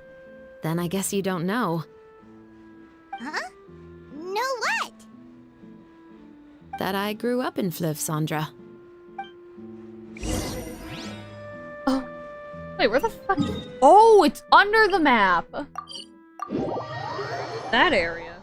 I would not have guessed that. I thought it was somewhere else.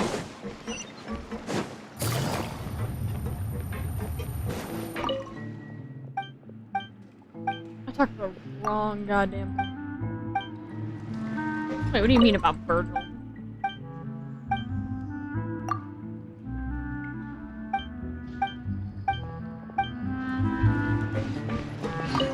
You gave me something. Hello, I'd like to ask some I just questions. almost slammed. I don't know anything. Don't worry, I'm not here to arrest anybody. You say that now. It's the truth. Here, take this as my guarantee. Wait, did Paimon just see what she thinks she saw?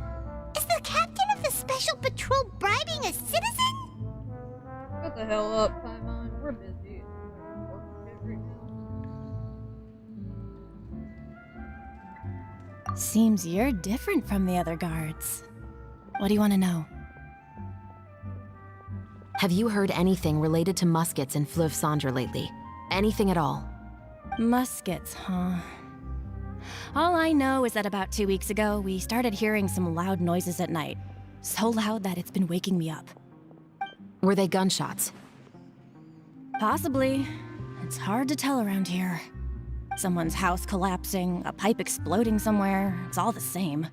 But the noises I'm talking about definitely happened after I fell asleep. Do you know where the noises were coming from? I don't remember clearly. Is it that you don't remember, or that you need to think about it some more?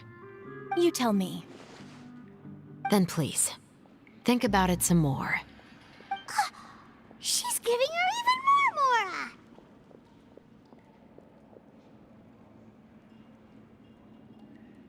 The noises came from the end of the Southern Waterway. I came out and had a look for myself when I wasn't sleeping well, but I didn't dare get too close. That's all I know. All right, I'll take your word for it. Thanks for the pâte de fruits.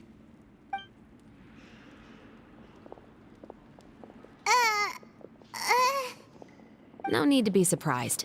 I grew up here, remember? I know how to get people around here to talk. Seems you catch on pretty quick. Now then, Hey, let's keep Fireman, going. you need...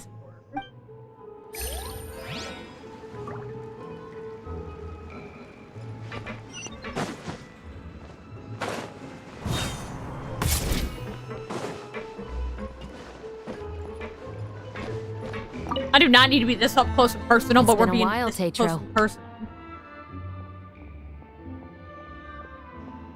Please, just get on with your request. I want to know if you've heard anybody talking about muskets lately. Information isn't free, you know. I've heard that bandits have been extremely active in the countryside recently, and they've been affecting the delivery of goods to Poisson. I can allocate some more manpower to help out with that problem. What do you say? You're still as helpful as ever. One of our men got drunk at dinner about a month ago and lost his gun. 3 days later, it turned up in the corner here. What's weird about that? He just forgot where he put it, right? This is Fleuve Cendre, my friend. Anything of value left in the tavern won't ever make it to the next day. But that gun turned out to be an exception. It didn't get any new wear and tear on it, and didn't even appear to have been fired. We were quite mystified as to what could have happened. I suspect it came back because the weapon was already known to the guards. You mean, a criminal was afraid the Marechaussee Phantom would use the shot marks to track them down? Maybe. But if that's the case, the culprit really took great care to avoid getting caught. I didn't say anything about a criminal. In Fleuve Cendre, knowing who was killed is as easy as knowing what clothes you're wearing today. It's the guy living in the east side, isn't it? I've never liked him. Every time he's here, he just orders a drink and sits there with a nasty look in his eyes. So, who was the one who lost the gun in the first place? Don't bother. Even if you ask, he wouldn't admit to owning a gun to some strangers. Not to mention the captain of the Special Security and Surveillance Patrol. He's right. I know you grew up here, Chevres. Even though you're on good terms with the Spina, you've still been gone too long. Not many people know you here now, and a lot of people don't like the Special Patrol. I know. So take my advice and don't show your face too much around here. It's for your own safety. I'll come and go as I please, and I'm afraid I'll be appearing more often due to my work. All right. Don't say I didn't warn you. Finally on some parts.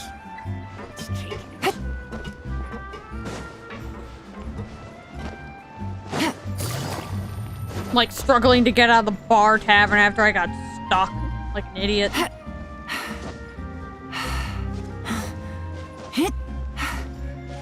I done fucked up. Why did I climb this?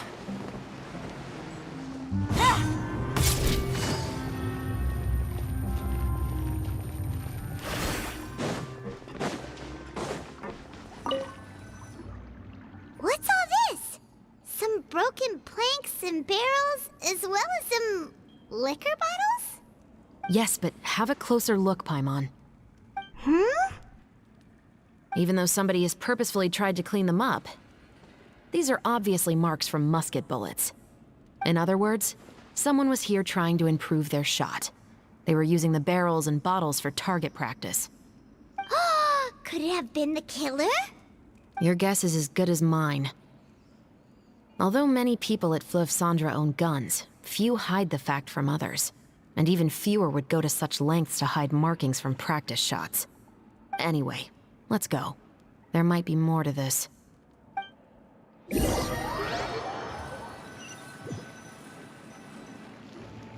Seems like that's all we'll be able to uncover for today. Paimon feels like we managed to learn a lot more here than up on the surface. Yes. Assuming that everything we found is indeed connected to our suspect, then their timeline was probably something like this. A month ago, our suspect found a gun and took it home to disassemble it. Once he'd figured out its mechanics, he brought it back. In the following weeks, he used some parts to create his own makeshift musket and took it to the Fleuve Cendra for target practice. Then, a few days ago, he found his target and carried out the murder. Once the deed was done, he left a rainbow rose on the body, just like the scene in the novel. That all makes sense to Paimon, but we're still no closer to figuring out the killer's identity.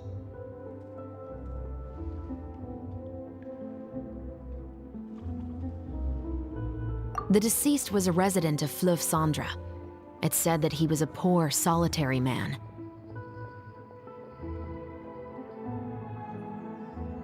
Yeah, that's also something I'm trying to figure out.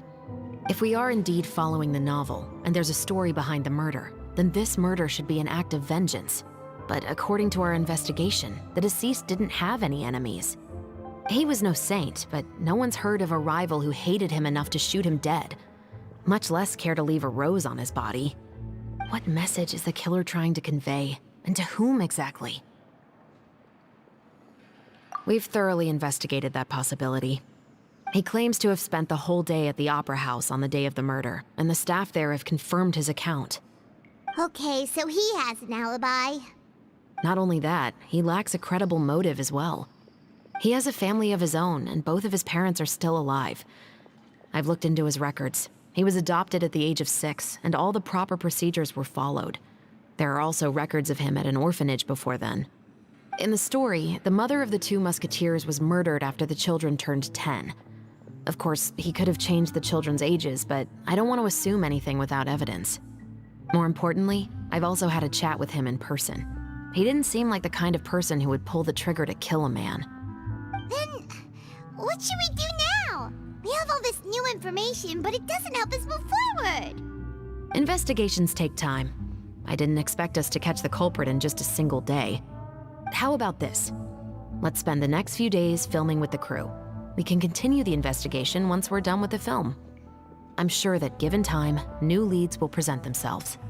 Wait, but weren't you saying intel is like small, remote islands in the middle of the sea just a moment ago? Wouldn't you just miss them if you were to stop looking? Ah, but the book had more than one reference to the islands, Paimon. Oh? What else did it say then? As long as you spend enough time sailing through the fog, you'll eventually come across an island.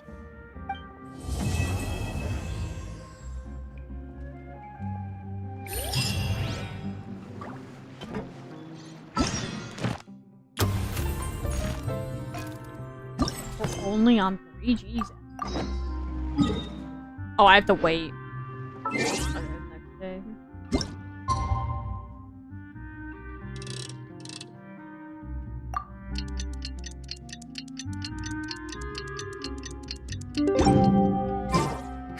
It's filming time again! Our schedule is jam-packed for the next couple of days, too.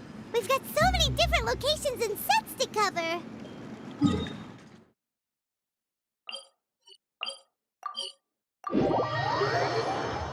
Gotta go up. Anyway, let's head out and meet up with the others.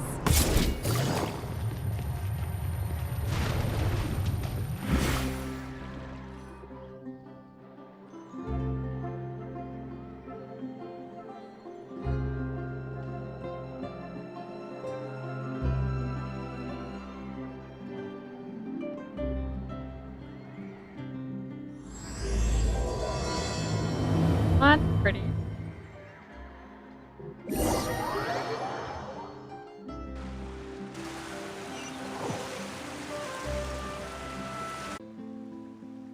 Oh, aren't you the expert now? Yes. This upcoming scene is the 2 musketeers' final confrontation with the Baron.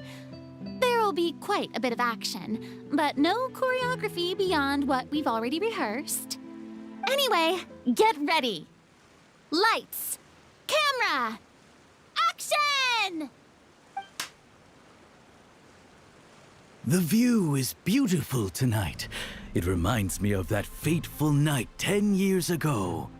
And now that I've said it, I can even make out the faint fragrance of herbal tea in the air.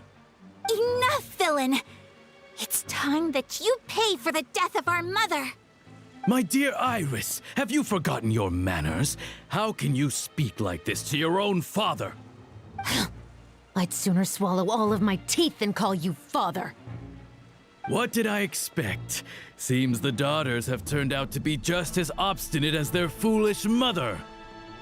In this world, Mora and status is everything. She thought she could blackmail me using her children and force me to grant her recognition and concessions? Ah, how naive can a woman be? Mother never asked a single thing of you. All she wished was for us to live a peaceful life, just like the others. It was you who personally brewed the poison of prejudice and sent Mother to her death. Compared to that deadly poison, the 2 bullets that will soon pierce through your heart will be like sweet mercy. And that's exactly why I said you're just as naive as her. Did you really think 2 muskets would be enough to defeat me? So let's see. What is stronger? Mora and power, or the 2 muskets in your hands? Get them!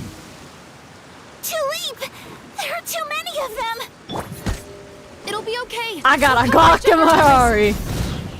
And Mother will be watching over us too. Why couldn't we use, like, Chevrus's musket? Chevrus's musket is, like, significantly cooler. What the hell are you 2 built for? There's no way you have Mitt Splitter with that dog shit of stats. Your stats are good. Why are you doing no damage? Duty. You're C3 and doing no damage. You? Oh boy.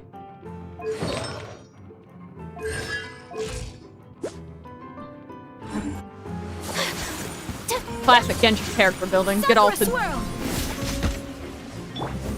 Final warning.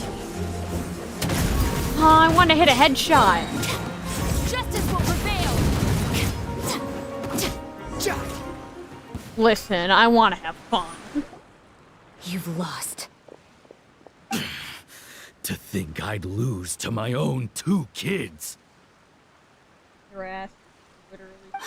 We are no children of yours, and we'll never call that place our home. Then tell me, what did you do all this for? You lost your mother, and will soon kill your father as well. What will you gain in the end, other than sentences for your crimes? We will gain our long-awaited justice.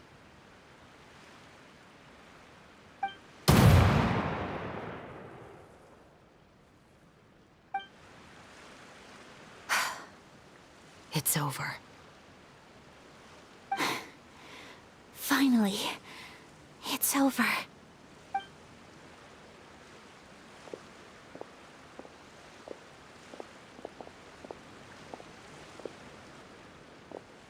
Oh, the disrespectful Rainbow Rose. So, where will you go now, Tulip? I'm not too sure, Iris. Maybe somewhere with lots of flowers? After all, Mother always did love going where the blossoms were. What about you? I want to go visit Mother's grave. Does she have one? Yeah, that's not a bad idea. Huh? Tulip, look! What is it? It's Mother's favorite. The rainbow rose. Look, it's blooming again.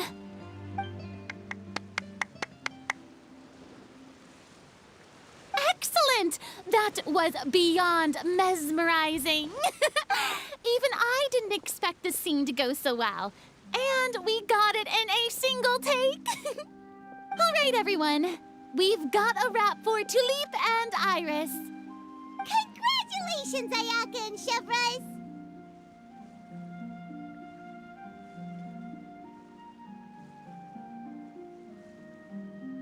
Thank you. It really wasn't. I didn't expect our parts to wrap so quickly. I wish I could savor the experience for just a bit longer. Paimon totally understands. Paimon's not ready to say goodbye to the clapperboard either. Filming has really been a lot of fun. You were great too, Chevres. The way you said, long-awaited justice. It gave Paimon chills. That is indeed my favorite line in the whole book. I still remember trying to act it out in my room the first few times I read it.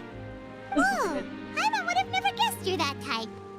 Who doesn't like stories where the guilty are punished and justice prevails over evil? Don't forget, I'm the captain of the Special Security and Surveillance Patrol.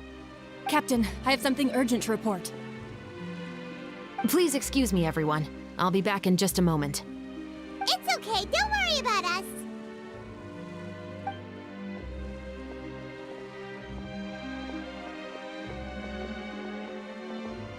Oh? Was she whisked away by work already? I was just about to tell her how great she did. It seemed like some urgent official business. Then perhaps we should thank the stars that we were able to wrap both of your parts so quickly today. Switching around the filming schedule would have been a real pain. Anyway, I actually came over to let everyone know that we're all done for today. You can go home and get some rest. And one last thing, Miss Ayaka. Your acting skills today were immaculate as always. Are you sure you won't consider taking up full-time acting? See, I just happen to know this great troupe that's still looking for a lead actress. Thank you for your kind words, Director Farina. Unfortunately, there are still many matters that I have to take care of back home at the Yashiro Commission. I cannot remain in Fontaine to pursue an acting career. Nevertheless, I will make sure to treasure this incredible opportunity in my heart. Oh, that's a shame. But I understand. Just let me know if you ever change your mind.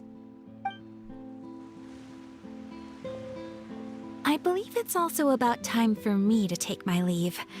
But hopefully I'll see you on set over the next few days. Even though my part's wrapped, I'd still like to swing by and help out the crew. See you tomorrow, Traveler and Paimon. Yep, see you tomorrow! Well, what should we do next? Maybe we'll go investigate the case some more with Chevres today. Traveler, Paimon, please come with me. Huh? Where are we going? You could say that our ship has finally chanced upon one of those small, remote islands of intel.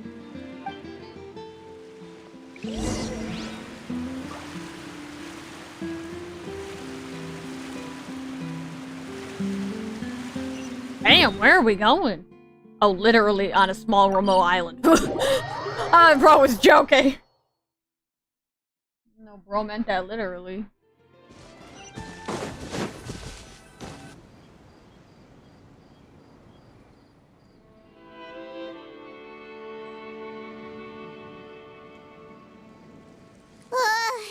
Paimon's exhausted.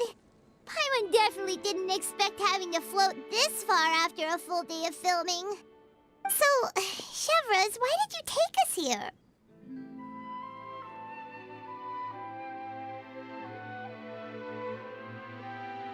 Affirmative. It wasn't anything conclusive, but it should show us a clear way forward. Have you ever heard of someone by the name of Emily? Oh, you mean that famous perfumer? She's a good friend of mine. She's lent me her aid several times in the past to resolve some difficult cases. After I discovered the rainbow rose at the scene of the murder, I sent it to her. After all, she's probably the foremost expert on flowers and scents in all of Fontaine. And then? There was nothing remarkable about the flower or the trace amounts of soil left on it. But according to Emily, the rainbow rose left by the killer was derived from a very rare cultivar. Huh. Paimon didn't know that there were different varieties of rainbow rose. Paimon just thought they grew everywhere in the wild. Flowers that are deliberately cultivated will always show some different features from those that bloom in the wild. We already knew that the rose left at the scene belonged to a special cultivar, but with Emily's expertise, we were able to pinpoint the place where it was first picked from.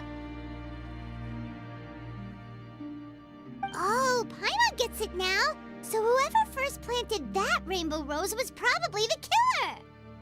Precisely. And after we checked what we learned against some sales records from the past, we discovered that there's only one person in all of Fontaine who could grow and sell this specific cultivar. Really? And who is it? It's the novelist. But didn't you say he had an alibi? To be clear, I haven't changed my mind about him. I still don't think he was the one who pulled the trigger.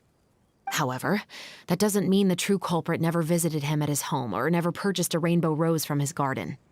Whatever the case, we will have to confirm a number of things with him. So you mean the next place we need to go is... Yes, we're going to pay him a visit at his home.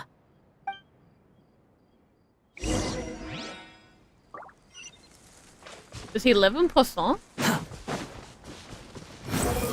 Let me guess, he lives in some weird obscure place that can only be entranced, like, by a domain.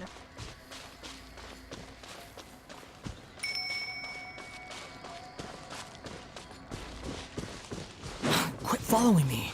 Oh, he lives next. That should be his house. There are so many Gardamex stationed around the place. That's pretty unusual, right? According to what he told me last time we spoke, he hired them so he won't be harassed or disturbed. Huh. So there are a lot of flowers in his garden, but Paimon doesn't think we'll be able to pick one without alerting the Gardamex. Right, which is exactly why I think there has to be a special connection between him and the killer. So, should we knock? Just wait here for now. I'd like to take You're care of a number of those dumbass. Gardamex first. Ask if you... But they're so far away. How are you planning to do that? Don't forget, Paimon, I'm actually the real-life captain of the Musketeers. Oh, damn! She's got a Glock in the Rari. I don't actually know what that lyric is.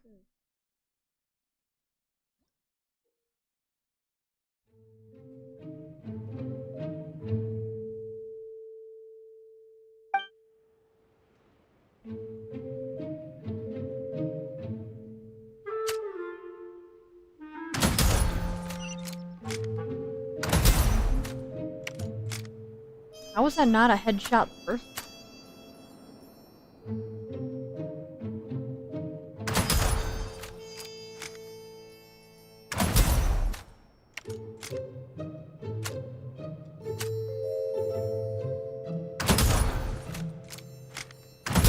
All my Widow aim training has left me to this moment. I don't do Widow aim training.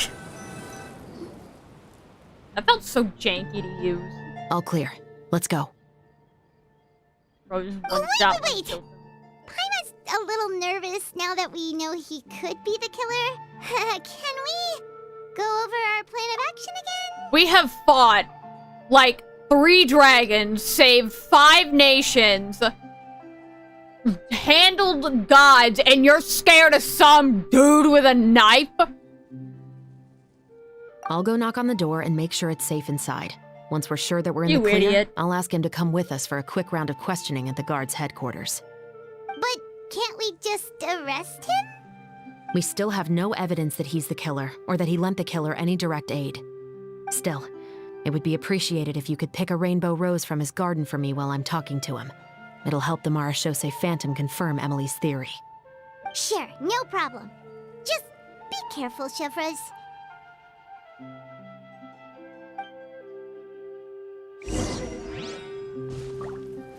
Squall and Fury.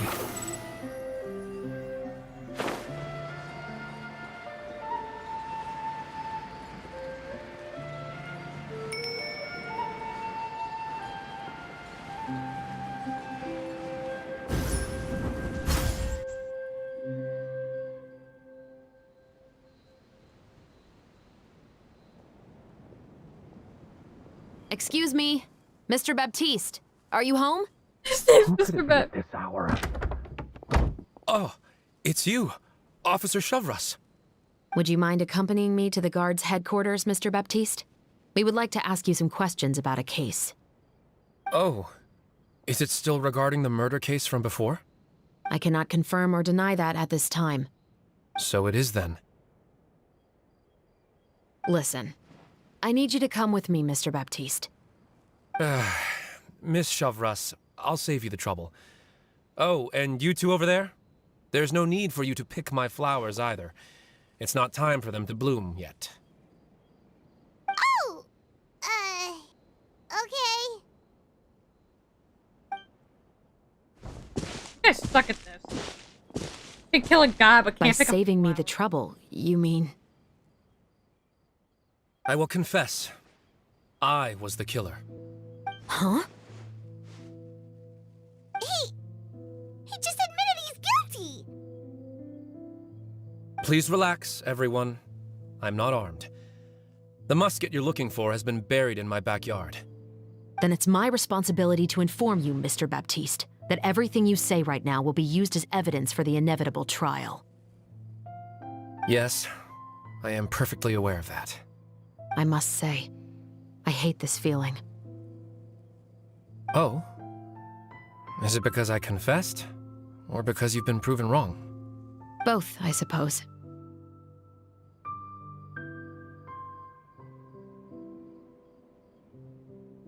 For the same reason as the one I wrote out in my novel, of course.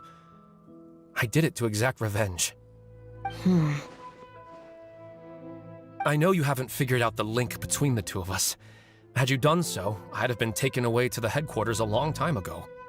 But that won't stop me from always remembering his grotesque face. After all, he was the one who killed my mother. Your mother is still healthy and well. You know, I was adopted as a child. I was referring to my birth mother. That was never recorded in the orphanage's records. Please forgive a 6-year-old child for concocting some lies to protect himself after watching his mother die right in front of him. So, your novel, it was like a record of your life? No, of course not. It was a work of fiction with many embellished parts. But I am indeed the illegitimate son of a wealthy and influential man who abused his power to murder my mother. That part was 100% real. But the man you killed didn't have a Mora to his name. He was a hired assassin, an irredeemable beast who sank his fangs into a defenseless woman just for a few bags of Mora. But if that's really the truth, you wouldn't be telling us any of this now. You still haven't managed to take revenge against your father, the true mastermind behind it all. I never thought I'd hear that kind of thing from the captain of the Special Security and Surveillance Patrol. I'm simply skeptical about your motives. It's simple, really. I've grown tired of everything and don't want to shoulder this burden anymore. You may have considered me too soft to pull the trigger. Well, as it turns out, you are exactly right. I've become overwhelmed by the aftermath of the murder. So you're going to call a stop to your revenge, just like that? The true mastermind is too rich and too powerful for me. I've accepted that I will never be able to avenge my mother alone. And so what? The characters in your book never gave up. Now, Officer Chavras, I'm the one who has killed a man, aren't I? Are you trying to convince me to commit another crime? What's your father's name? How do you plan to prove the veracity of all of your claims? Well, I'd like to speak with you privately. Sure. Why don't we speak privately at the guard's headquarters? No, it has to be here. I must ensure that we won't be overheard. Fine. Let's talk here. When I said won't be overheard, I meant by anyone. I would like to speak with you and you alone.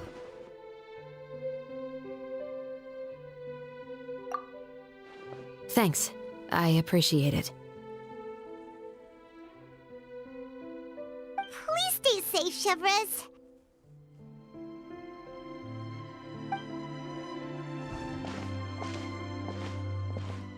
All right. Let's hear it. Will you really believe what I'm about to say?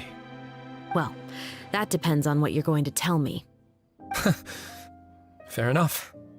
Fair enough. Then listen closely.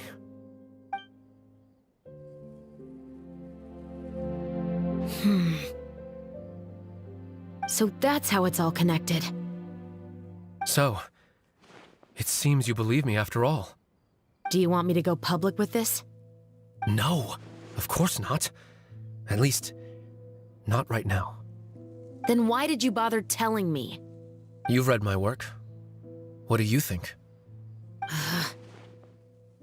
Even if you were to go public with all of this right now, he'd simply deny everything. It's been too long. Almost 20 years.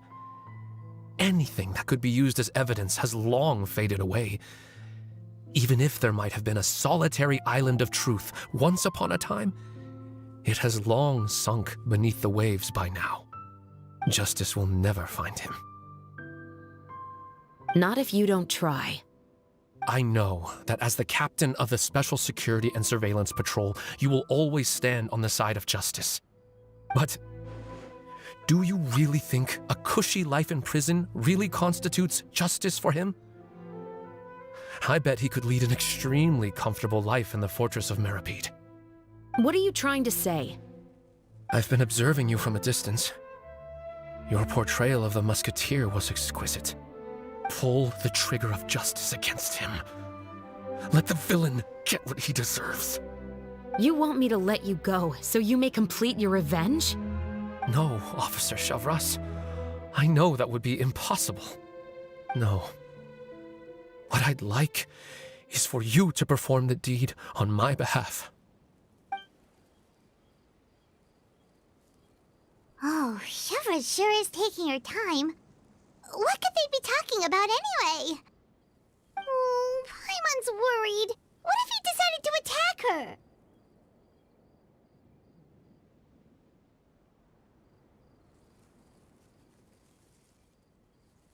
Oh, you do have a point. Still, do you have any idea who the rich person might be? And why the novelist doesn't want us to hear what he's saying to Chevras? Sorry to keep you waiting, you two.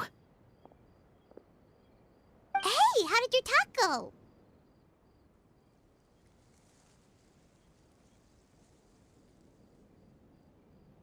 I've seen the cutscene.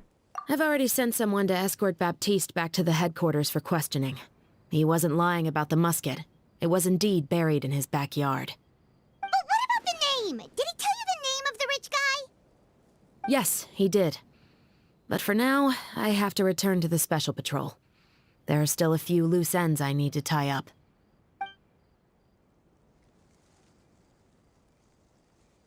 I'll probably be quite busy over the next few days, so apologies if you don't see me on set. All right, Paimon understands if you can't tell us everything you know. We'll just keep an eye on the Steambird then. Actually, there's still something else I need your help with.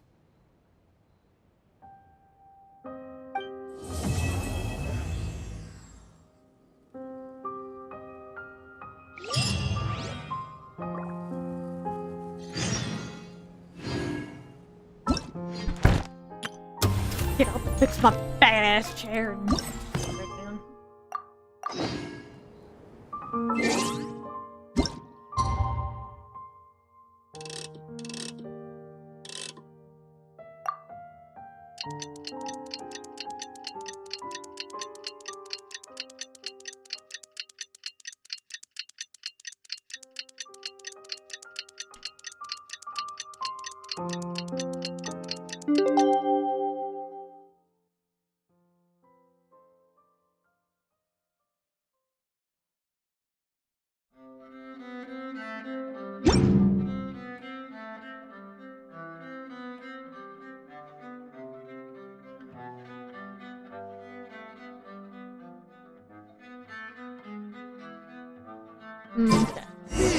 We haven't seen Chevra since that night at Baptiste's place. Well, guess there's no point in worrying about it now. Let's go join up with the others. Gotta always make sure Paimon's done talking.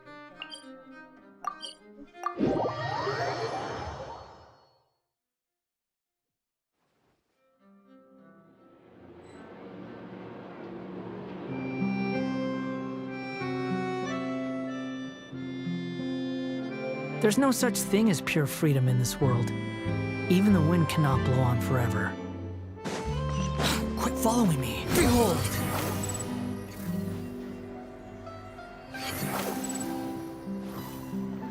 The price for my sins. I didn't mean to do that. I was doing something. I did not mean to let him die like that.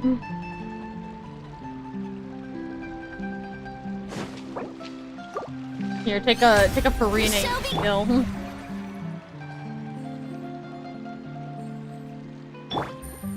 See, everything can be fixed with a Farina skill. But not your childhood trauma. That'll never be fixed.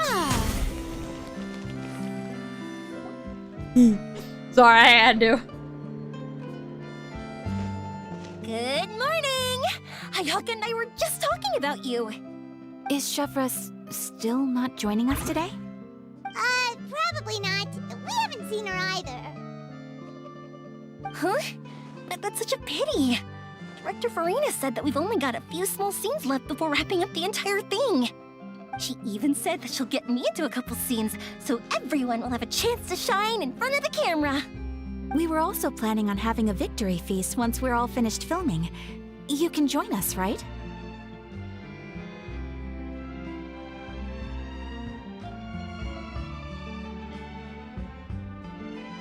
If only Chevros was here. I still haven't taken a photo with her. I'm afraid that can't be helped. Those special patrol folks are like phantoms when they've got a case on their hands. But to be honest, I'm even more concerned by what I read in the Steambird earlier this morning. It said that the killer in the murder case was none other than the author of the 2 Musketeers. Oh yeah, I heard about that too. He came forward and confessed his crimes, but gave no explanation as to why he pulled the trigger. We didn't know about this case at all when we joined the film. Is it going to affect the reception of our work? From a pure publicity standpoint, this will draw a lot more attention to our film. I have to say, though, that no director can be perfectly comfortable with garnering attention through means other than artistic skill. To be fair, I feel like that ship sailed the moment you allowed yourself to be named as the director on our posters. It's not my fault that I'm super popular. What was that saying again? My popularity has, Sunk to an all-time low? spread to the 4 corners of Teyvat. Knowing him, what did you just say to me?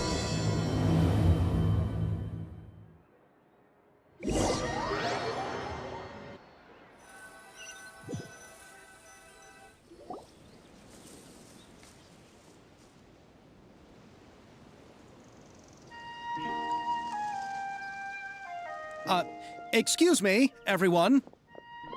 Xavier! Feels like it's been ages since we last saw you. What the hell's I've that? been talking non-stop with the Film Association, and I'm absolutely swamped trying to coordinate the film's marketing.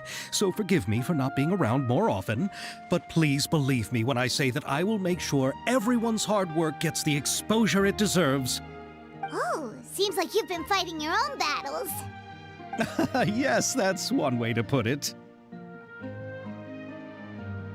Oh, and before we begin the final round of filming, please allow me to finally introduce you to the original investor of our film, Mr. Morris. A pleasure to meet you all. That's the Baron. Yes, glad to make your acquaintance, Mr. Morris. We've heard about the issues you've encountered with your financial situation, and genuinely hope that things have taken a turn for the better. Oh, well, the situation has indeed improved somewhat. Don't worry, Mr. Morris. Accidents and last-minute challenges happen all the time. There's no need to blame yourself over it. The good news is that we're almost done filming now, and I would even say that this is the best story I've ever seen. Is that so? I see, that's great news. All right, now that we've gotten all the pleasantries out of the way, let's get this show on the road.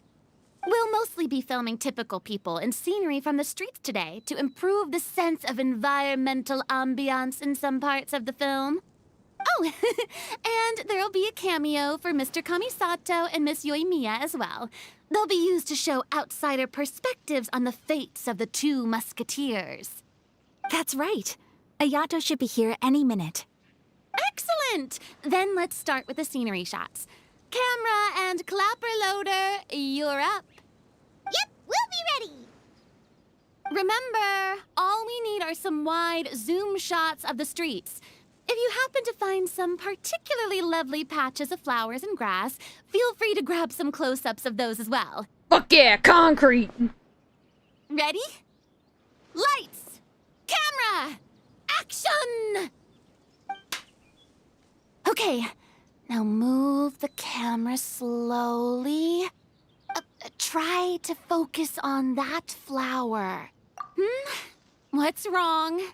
Just adjust the focal length a bit. Something the matter? But wasn't it working fine for all the days before? Veronique, can we try a different camera? No problem. How about this one? All right, let's give it another try. Lights! Camera! Action!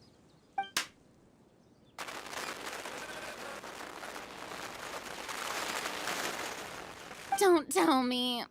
This one is broken too? Veronique, do we have any other spare ones we can use?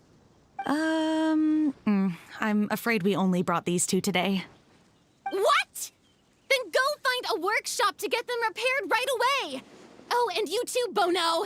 Go find our spare camera in the warehouse and bring it back to the set. On it. Greetings, everyone. My apologies for the delay. Is something the matter, Ayaka? It seems like there are some issues with the filming equipment today. We're stuck for the moment. I see. Well, let's not just stand here twiddling our thumbs. Actors, to the makeup booth. We'll start on the next scene as soon as we get a working camera. The people at the workshop told me that the part which holds the lens in place seemed to have fallen off. That's super strange. It was perfectly fine just yesterday. Well, no time to dwell on that now. Let's get back to filming. Ahem! Quiet on set! Places, everyone! Lights! Camera! Action! By the way, have you heard about that recent murder case? Yes, I have. It seems that they've caused quite the commotion in the city. I heard that the chief of the guards is so mad about not catching the culprit that he's about to explode. Oh?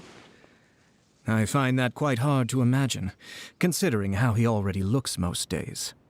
Director, we have a problem. Oh, we're in the middle of a take! Couldn't you wait until we wrapped up this scene? No, Director, our film, all the finalized film that we've been keeping in the case has disappeared. Oh, wait, what did you say? Mr. Bono, please take me to where the film was kept right away. I'm coming too.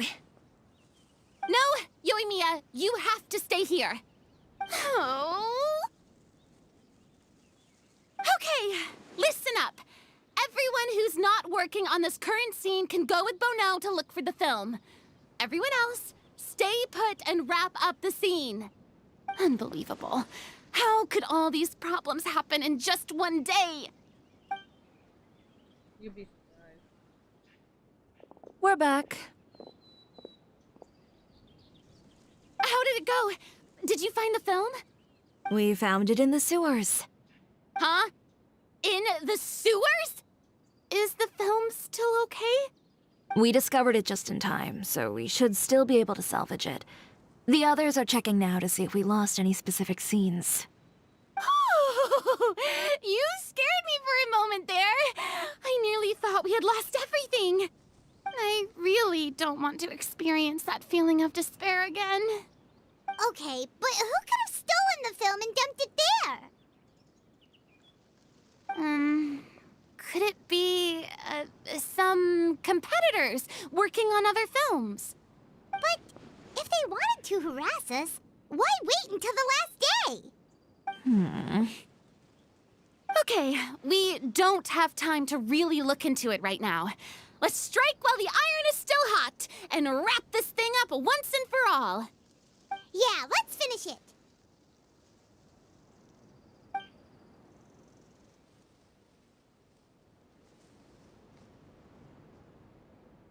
I would like to officially announce that our entry to the festival, The Two Musketeers, has now concluded filming!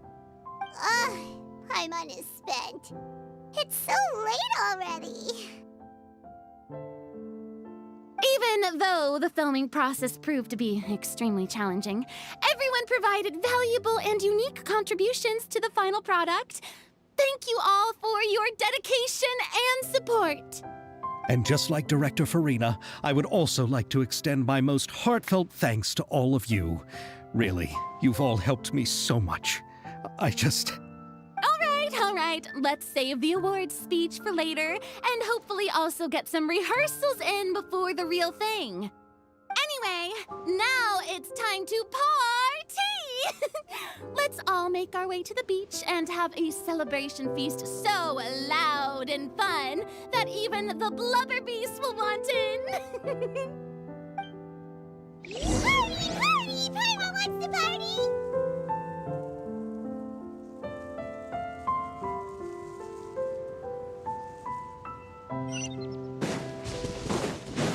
Yoink. Whoa, this place is hopping. Everyone's finally getting to relax after wrapping up the film. Let's go chat with someone.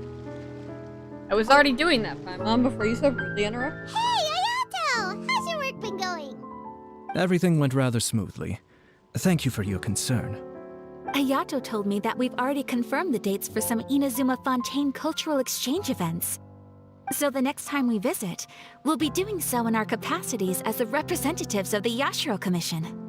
Oh, that's great! Then maybe Paimon will be able to find Fontaine detective novels in Inazuma from now on. Oh, wait. Wouldn't Yaimiko get upset if that happens? That would be stealing some of her business. You've got a point.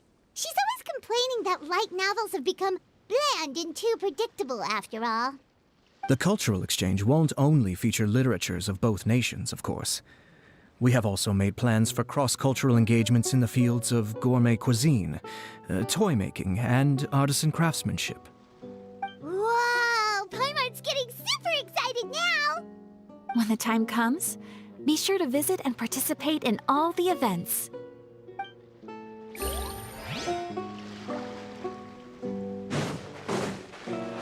Farina de Fontaine.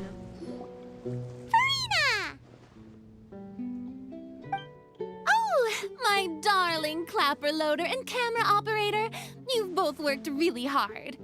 Paimon thinks you worked even harder than us. Honestly, Paimon was getting a little tired of playing with the clapperboard by the end of it. Worst of all, Paimon started having dreams of you shouting, "Lights, camera, action!" into Paimon's ears. The actual dream can't even start until you've yelled that. Hey, if anything, shouldn't I be more grand and delightful in your dreams? We've been through so much together, and that's how your brain remembers me? That's not Paimon's fault. We've just used the clapperboard too much lately. Anyway, Yeah, what's most important is that we've wrapped the film. I'm pretty confident that we'll take first prize.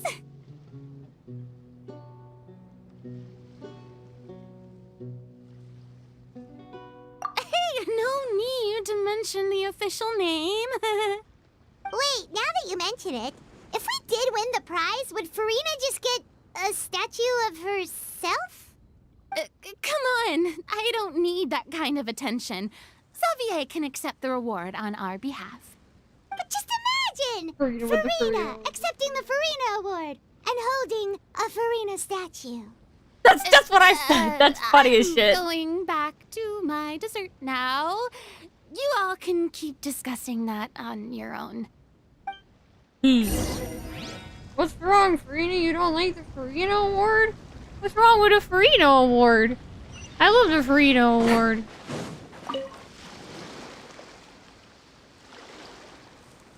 Chiori! Hey, you two. Are you not really into these kinds of big social occasions? Not particularly. But this is still better than Fontaine Fashion Week. But if this film becomes a big hit, people will definitely come flocking to your shop. Yes, that's highly likely. As long as the film can premiere as planned. Are you still worried about the case? That and all the obstacles we had to face today. You're right. It's as if all our bad luck just manifested at once. But why today of all days? No. No, it's nothing. We've already delivered the film to the editors, so there should be nothing more to worry about. How are you doing, Mr. Morris? You having a good time? Well, you could say that. Do you happen to know when the party is scheduled to end? Judging by how much fun everyone's having, I'd say probably not until well after midnight. Is there something that you still have to take care of at home, Mr. Morris? Oh, well, I'm just not a late night person, so I might take off shortly. Oh no! Silly me. I almost forgot something super important. Oh, what is it? I prepared a whole batch of fireworks for the party, but I forgot to bring them over from the warehouse. Fireworks, you say? Well, that's truly a pity. Sorry things didn't go as planned. Could you help me carry them over, Mr. Morris? Oh, no. I won't be able to fetch all of them by myself. Me? Are you sure that you can't find anyone else? I just wanted to make this a surprise for everyone. The warehouse isn't far from here. We'll be there in no time. Pretty please, Mr. Morris. These are some of the best fireworks I've ever made. So I also want you to see them before you leave. They're stunning. I promise that they'll be a once-in-a-lifetime experience that you'll never forget. But... It's okay. Just come with me. If we're sneaky enough, nobody else will see us leaving. All right. Oh no. The warehouse is right over here. I moved the fireworks there in advance, so it shouldn't be too much work bringing them back. It's still a ways away from the party. Sorry about that, Mr. Morris. It's probably because I'm used to carrying fireworks all the time, so it doesn't feel like a lot of work to me.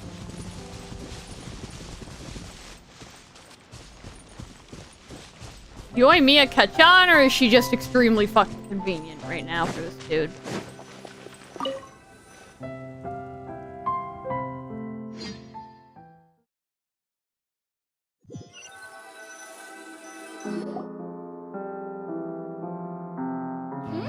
It's dark in here. Wait here, Mr. Morris. I think the light switch should be somewhere over here. Why did I have to get roped into this? What was that?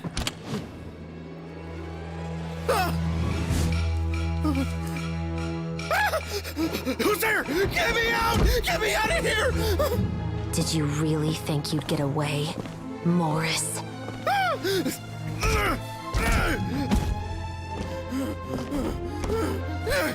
You've got the wrong guy. It wasn't me. I'm not the killer. You know, Eliza died a far more heroic death than this. She fought your assassin to the end, to save the children she had hidden beneath the floorboards.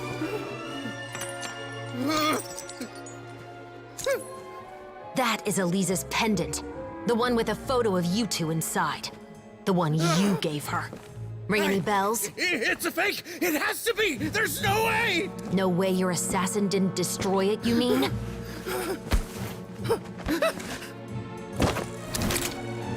Did you ever love her, Morris? Or was killing her always the plan? No, please. Listen to me. I told Eliza to keep us a secret. I paid her plenty for her silence. I never thought she'd keep the child. Everything was gonna come out, and I had no choice. She'd force my hand. No! I'm begging you. I have money. Just name your price, please! You can keep your Mora, and you can go to hell.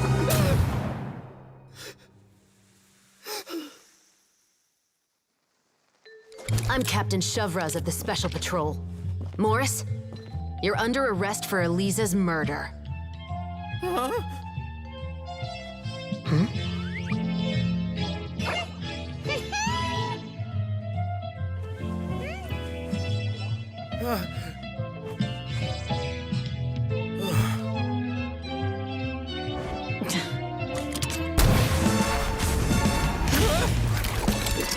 You're under arrest too, Prop Manager Veronique.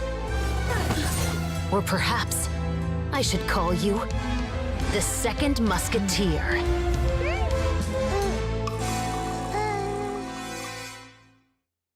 Wait, God what's going on? damn! This wasn't in the script. Drop the gun, Veronique. Why? Why would you keep me from exacting revenge on this heartless monster? Drop your weapon. This is my final warning.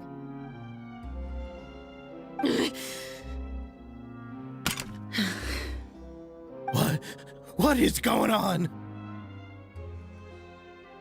Do I have to spell it out for you, Morris?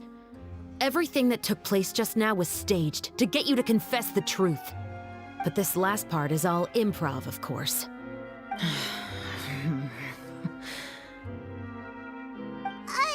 Shivers, you told us you wanted us to help you stage a play. You never said anything about the Second Musketeer. It's because even I had no way to confirm my theory until now. Thank you for your performance, Yoimiya. Could I trouble you to go and bring in the other Special Patrol members? They should be on standby just outside. Oh, and please tell the other cast members not to worry about us. We'll be rejoining them shortly. On it.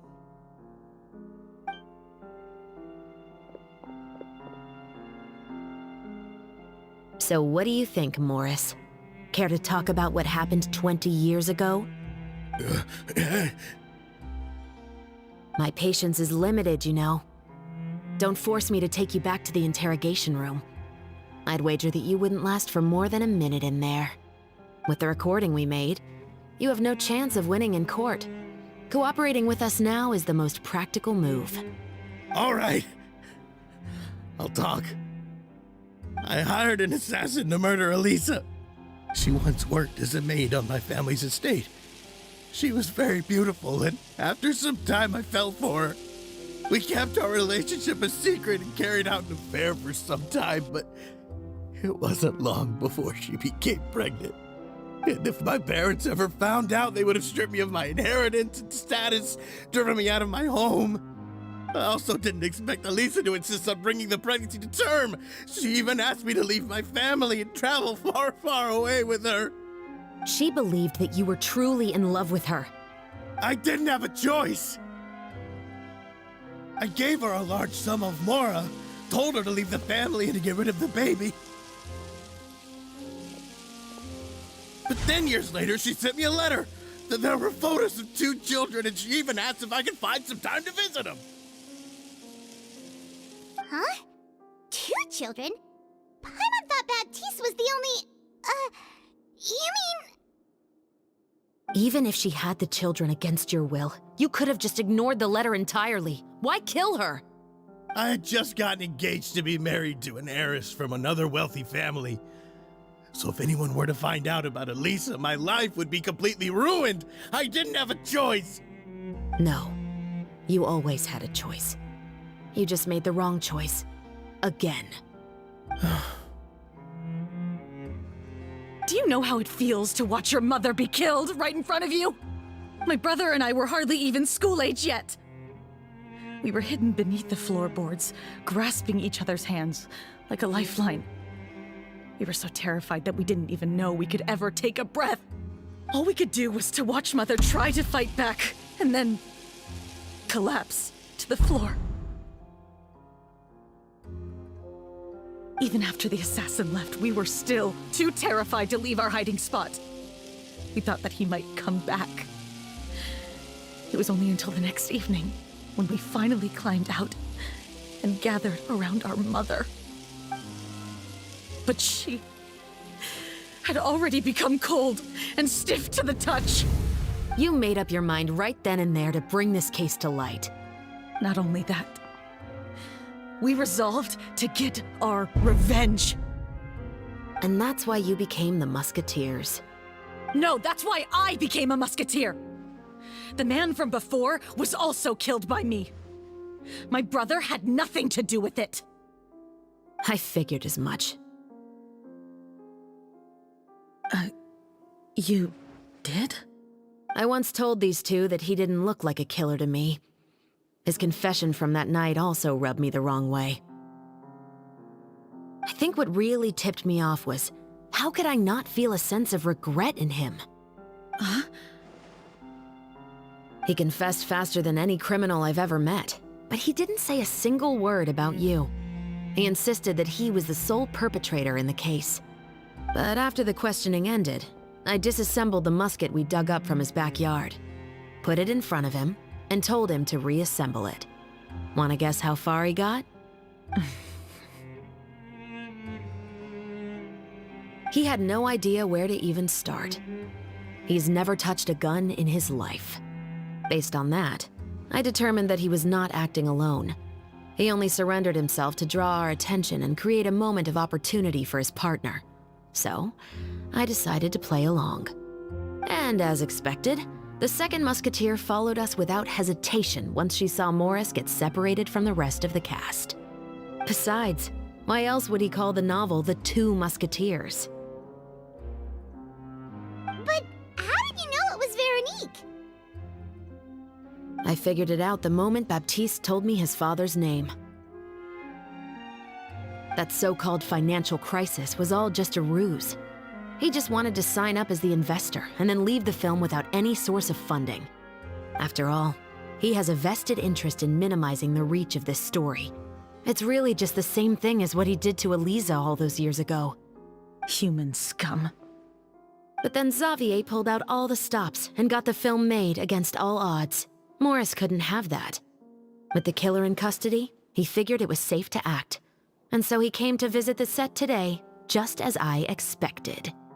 Wait, so you were behind all those mishaps today?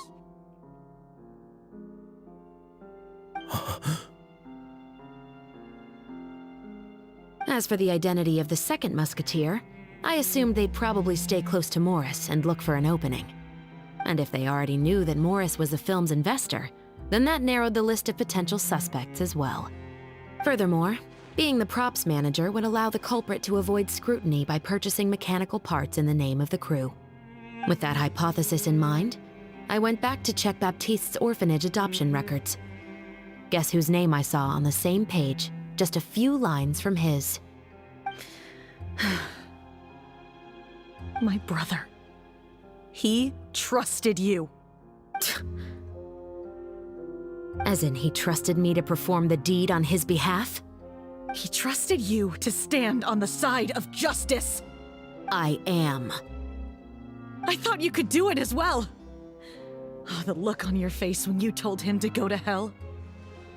I really thought you'd put a bullet in his brain. You know what he has done. Are you telling me that you'd rather see him spend the rest of his life living like a king in the fortress of Meripede? I will never Death sentence. be able to forget the feeling of my mother's cold, lifeless hands. And you would call this ending fair? Is this what you call justice?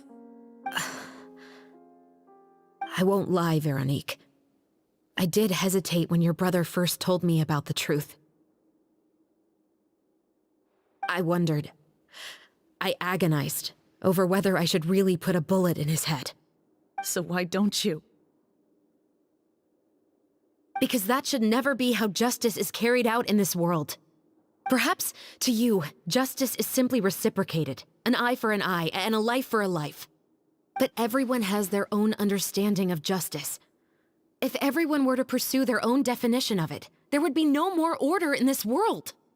Today, you'll kill Morris, and tomorrow, his children may come for you. The world cannot render judgments based on a desire for revenge. That will only lead to a cycle of revenge. as well as the destruction of order and civilized society. Fontaine is founded on a set of laws and a standardized code of justice. That is why we are the nation of justice. But with all that said, I will promise you this. Morris will not lead a cushy life in the fortress of Meripede. Chevreuse, the rest of the Special Patrol is here. Thank you so much, Yoimiya. Letelier, Terena, please take them away.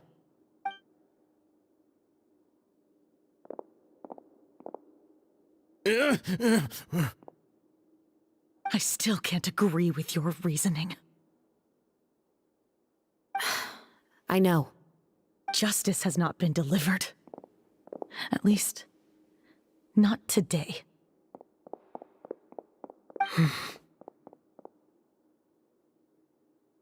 Chevreuse. Let's go. We should give an explanation to the crew.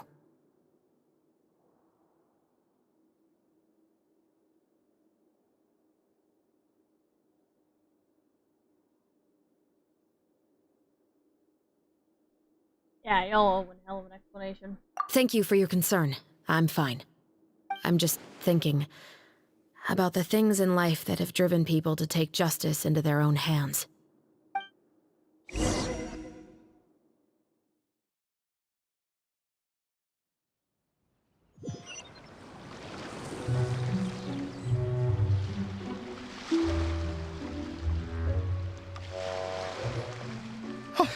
Who would have thought Morris would turn out to be...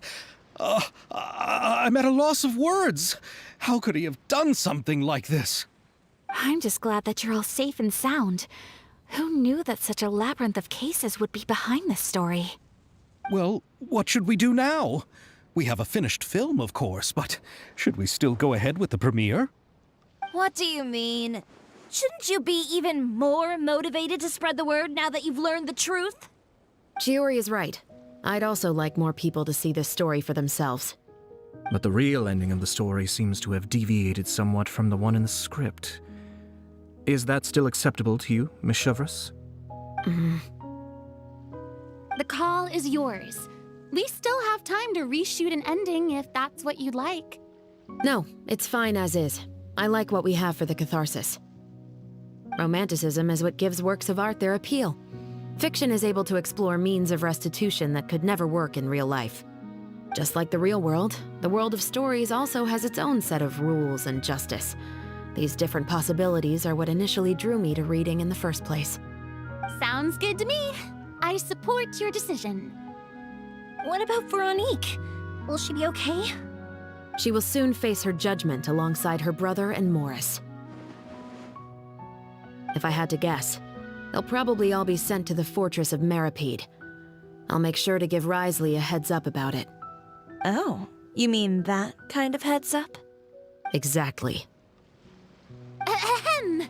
All right, then the matter's settled. Now that everything's been taken care of, there's no reason for us to keep looking all gloomy and grumpy. Let's get back to the feast and enjoy each other's company. We'll be starting the post-production process tomorrow. You should join us, Chevreuse. You missed the first few hours of the party, didn't you? All right. Count me in. Then I'll wait for you over there. There's still some good news that I'd like to share with Chevreuse. Traveler, Paimon, could you wait for me by the sea after the party ends? I'd like to go on a brief walk with the two of you.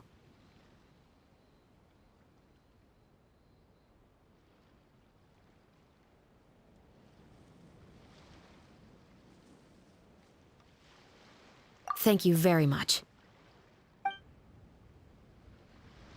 I don't even know what part we're on at this point.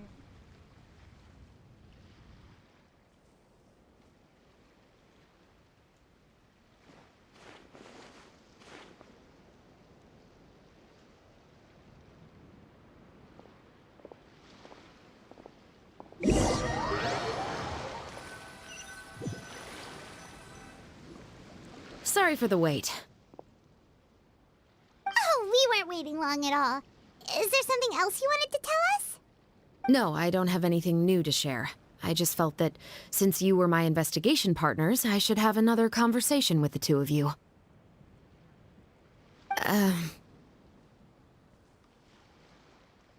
Traveler, how would you have responded to Baptiste's request if you were in my shoes?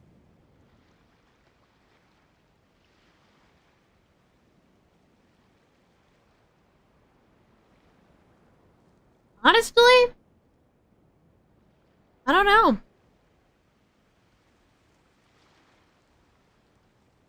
I might have actually shot him. I would have shot him. Just like the protagonist of the story, huh? Can't say it doesn't suit you. When I was young, my father often took me here to swim.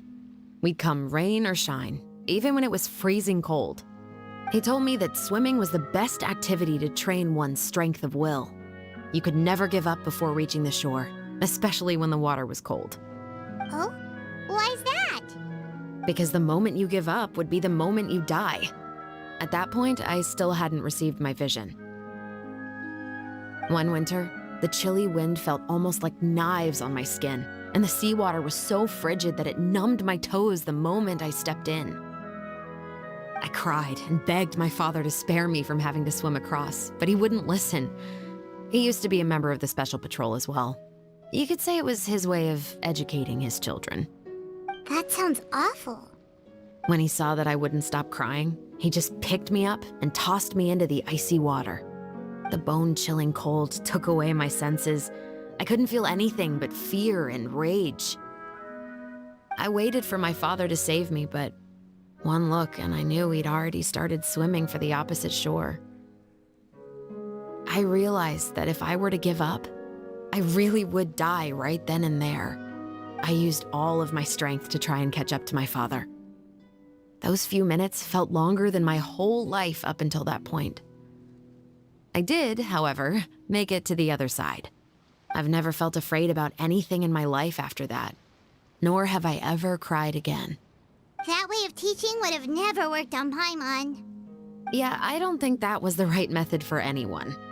It's just that, working now as I am in the pursuit of justice, I still sometimes feel like I've been tossed into that winter sea all over again.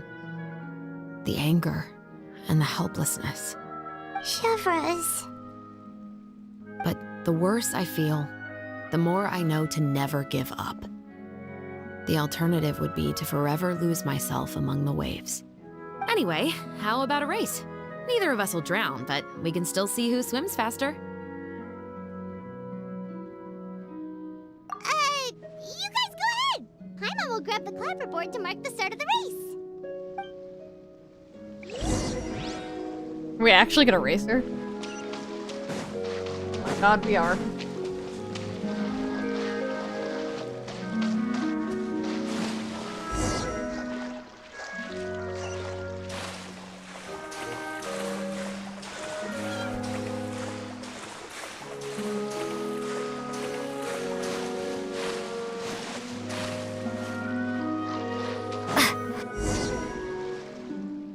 Whoa, that felt good. You were so fast in the water, Chevres! You were swimming even faster than Paimon can fly! So, about the Special Patrol, did you join because of your dad?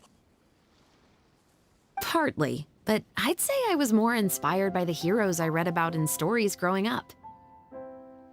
Oh, so it's due to your love of stories! Of course, it was only after I joined the Special Patrol that I learned that truth is often stranger than fiction. Come on, let's walk a bit more.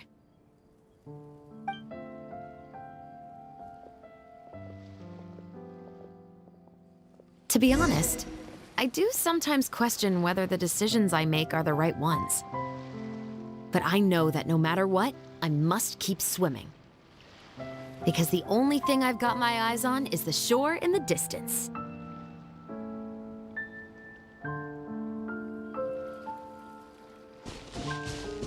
I didn't know I was supposed to walk with her.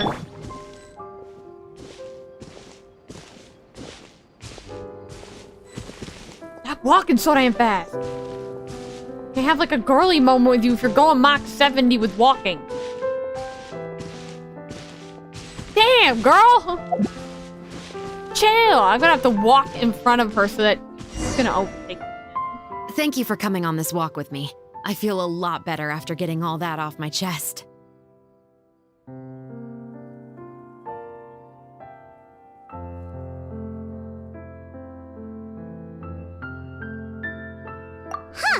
We're nearly back at Baptiste's house. Huh, you're right. I didn't realize we were so close. He really did plant a lot of flowers. It's just like how he described it in the story. Huh? Wait. Paimon, Traveler, look! The rainbow roses in the garden. They're in full bloom now. That is one hell of a way to end that quest.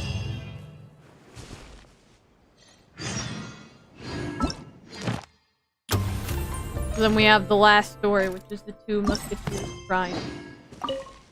Even though it's a bit late, I must thank you for investigating this case with me. Not on behalf of the Special Patrol this time. It's a personal expression of gratitude from yours truly. Thank you for looking out for me.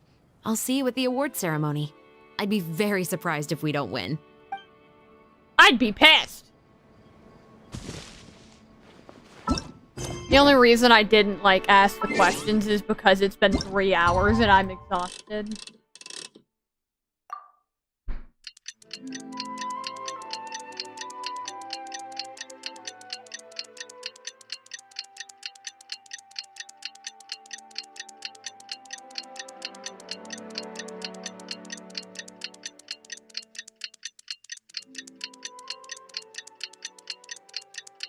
I was like, damn, this should take...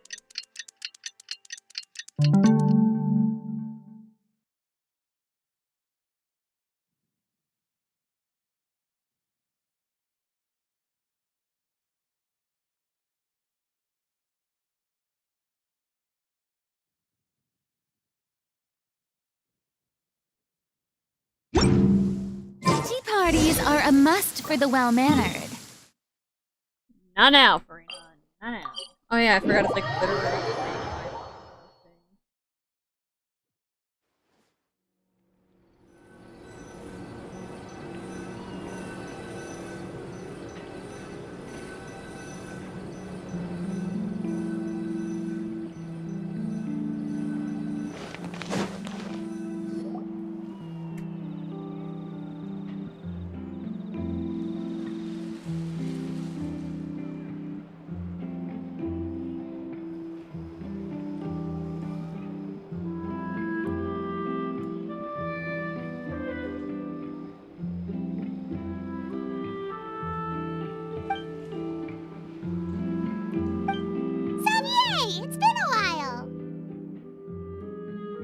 Hey there, you two!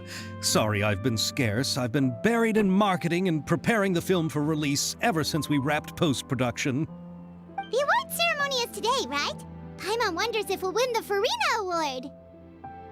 I'd give it a 90% chance. Farina! Oh, Paimon didn't know you were already here. You're earlier than everyone else. I'm sure the others will also be here in no time. Xavier, if we end up getting called on stage, shouldn't you come up with a name for our crew? What? But we don't even know if we're going to win. I wouldn't want to jinx our chances by celebrating early. Just open your eyes! Surely you've seen the audience's reactions to our film. We've had nothing but critical acclaim. You've also had conversations with the Opera House's operating staff, right? Didn't they want to increase the number of showings? With the mora you've made from the box office, you can now open your very own film company. But that's all credit to my amazing crew. You've all helped to make this a reality, so I can't be the only one asked to come up with a name. Well, give it some thought. I'm sure the crew will respect your choice. All right, but before that, Traveler and Paimon, could I trouble you to quickly pay a visit to the Fortress of Meripede? Huh? But shouldn't we stay for the award ceremony? I wanted to ask you two to invite Shavraz to join us at the ceremony. She's one of the lead roles, after all. I haven't been able to find her recently, so I haven't had the chance to invite her personally. According to the papers, the culprits of the Musket murder case will be personally escorted today by the captain of the Special Patrol to the Fortress of Meripede. Oh, Paimon gets it now.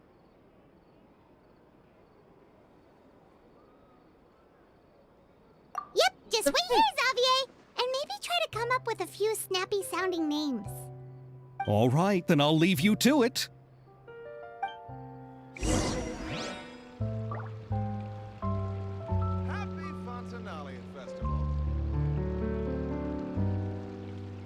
Not the Fontanelli Festival.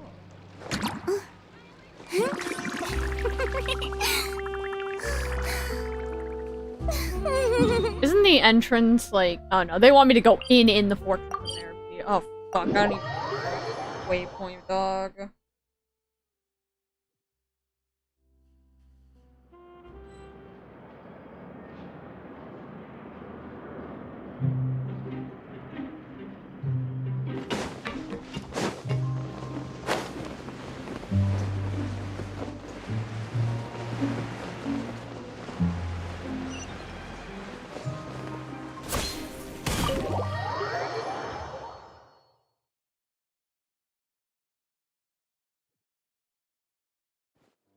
This is as far as I'll be taking them. I'll leave the three of them to you now.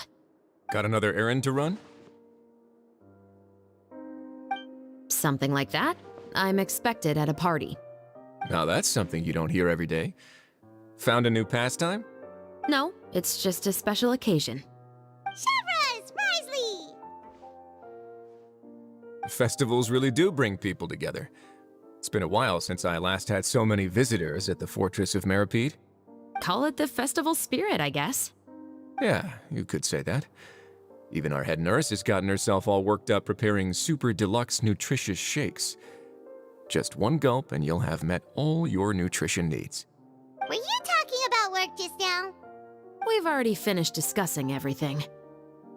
So, what do you think about my heads up, Mr. Risley? I believe I haven't yet made any promises or guarantees. But you also didn't shoot me down. Here, how about this?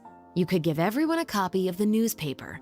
Perhaps on the day when the cover story happens to, oh, I don't know, expose a certain someone's misdeeds from 20 years ago? I suppose then a certain someone may soon find himself the most unlucky person in the Fortress of Meripede? While another two people will soon be hailed as heroes. Speaking of heroes, did you two need something from me? Oh, actually, we're here for... You're here to invite me to the party, right? Don't worry, I didn't forget. Ooh, then let's head back right away! See you, Risley! Happy Fontenalia Festival! And the same to you.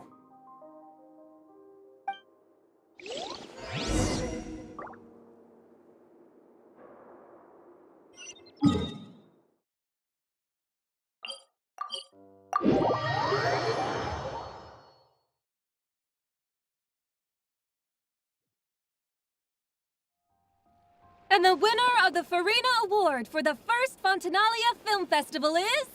Damn. The Two Musketeers! Aww. We fucking win. We won! We really won! Of course we fucking won. What have you done, Paimon? We're better. Congratulations, Mr. Xavier. We won? I can't believe it! I really can't thank all of you enough! See? My takes on Fontaine's entertainment industry have never been wrong. Now, please welcome to the stage the producer of The Two Musketeers, Mr. Xavier!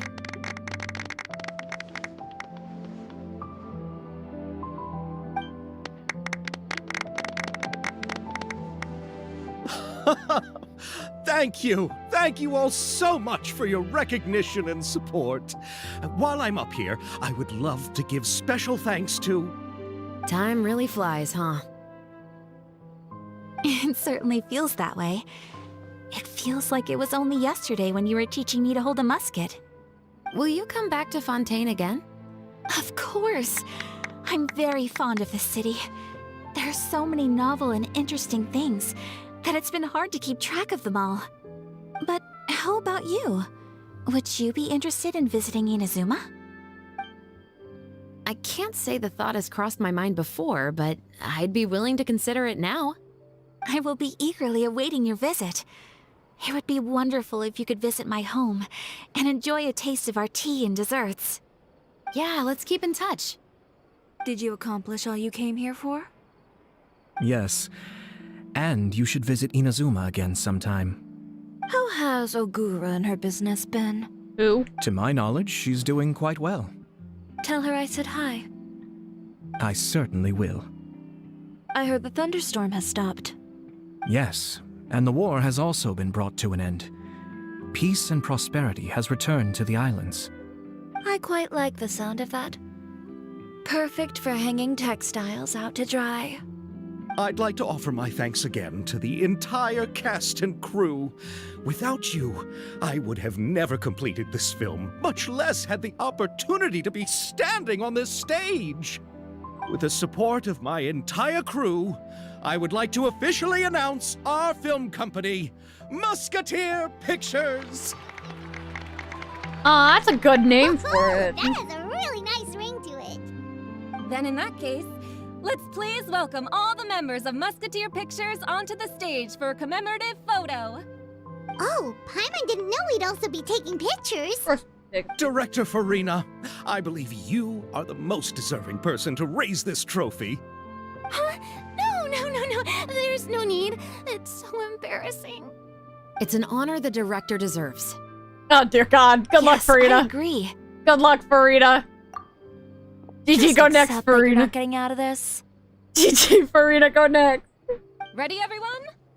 3, 2, 1. Musketeer Pictures! Aw, we get to hear Lumine's speak.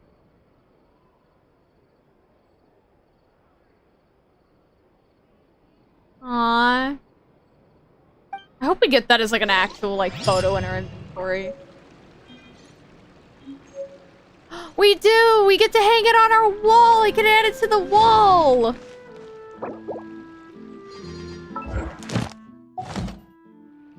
Well. I want this giant-ass trophy. I'm sad I didn't get to keep that.